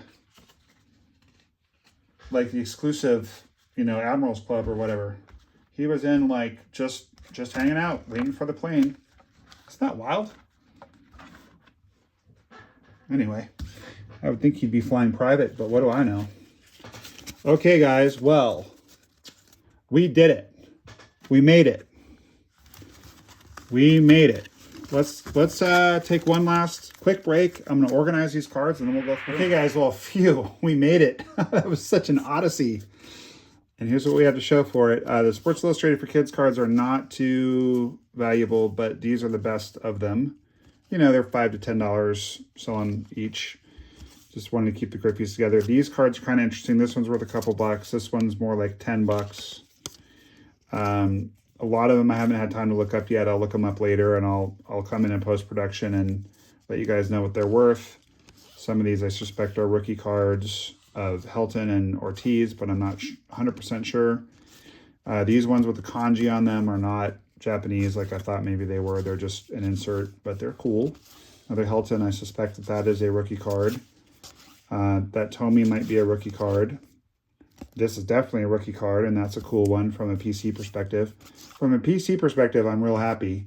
Lots of Helton, some Clemens. These Hallidays are actually from the same set, but this one is more rare with the 2 stars. We did pretty well with the Mannies. This is a cool card. I like it, just as a vintage perspective. That one actually belongs a little further back. These cards are just kind of interesting as 1990 cards in good shape. Tops. I do like that vintage Trammel quite a bit. The Abreu rookies, the Beltran rookie, the Helton rookie, another Helton rookie, the DJ Relic, the Alfonso Relic. These are probably the best cards we got. We got 2 Chipper Jones rookies.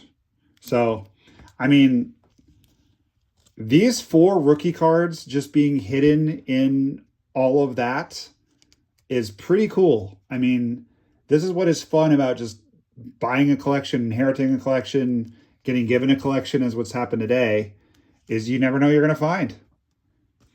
So 2 Chipper rookies, a nice Frank Thomas rookie, and the Mark McGwire rookie. This probably ended up being the best card we got, even though it is a little fuzzy focus-wise. It's got some surface issues. Just the thrill of pulling this card, such an iconic card, that was really fun. And these are great too. So I hope you enjoyed that epic odyssey through the entire collection. Thank you again, Steve, for hooking me up with that. Since we did pull some Hensley Mullins, he'll take us out. And in the meantime, keep that big smile on your face because baseball cards are awesome and Noma loves you. Bam Bam, what do you got for us, buddy? I'm Hensley Mullins. Nobody loves you.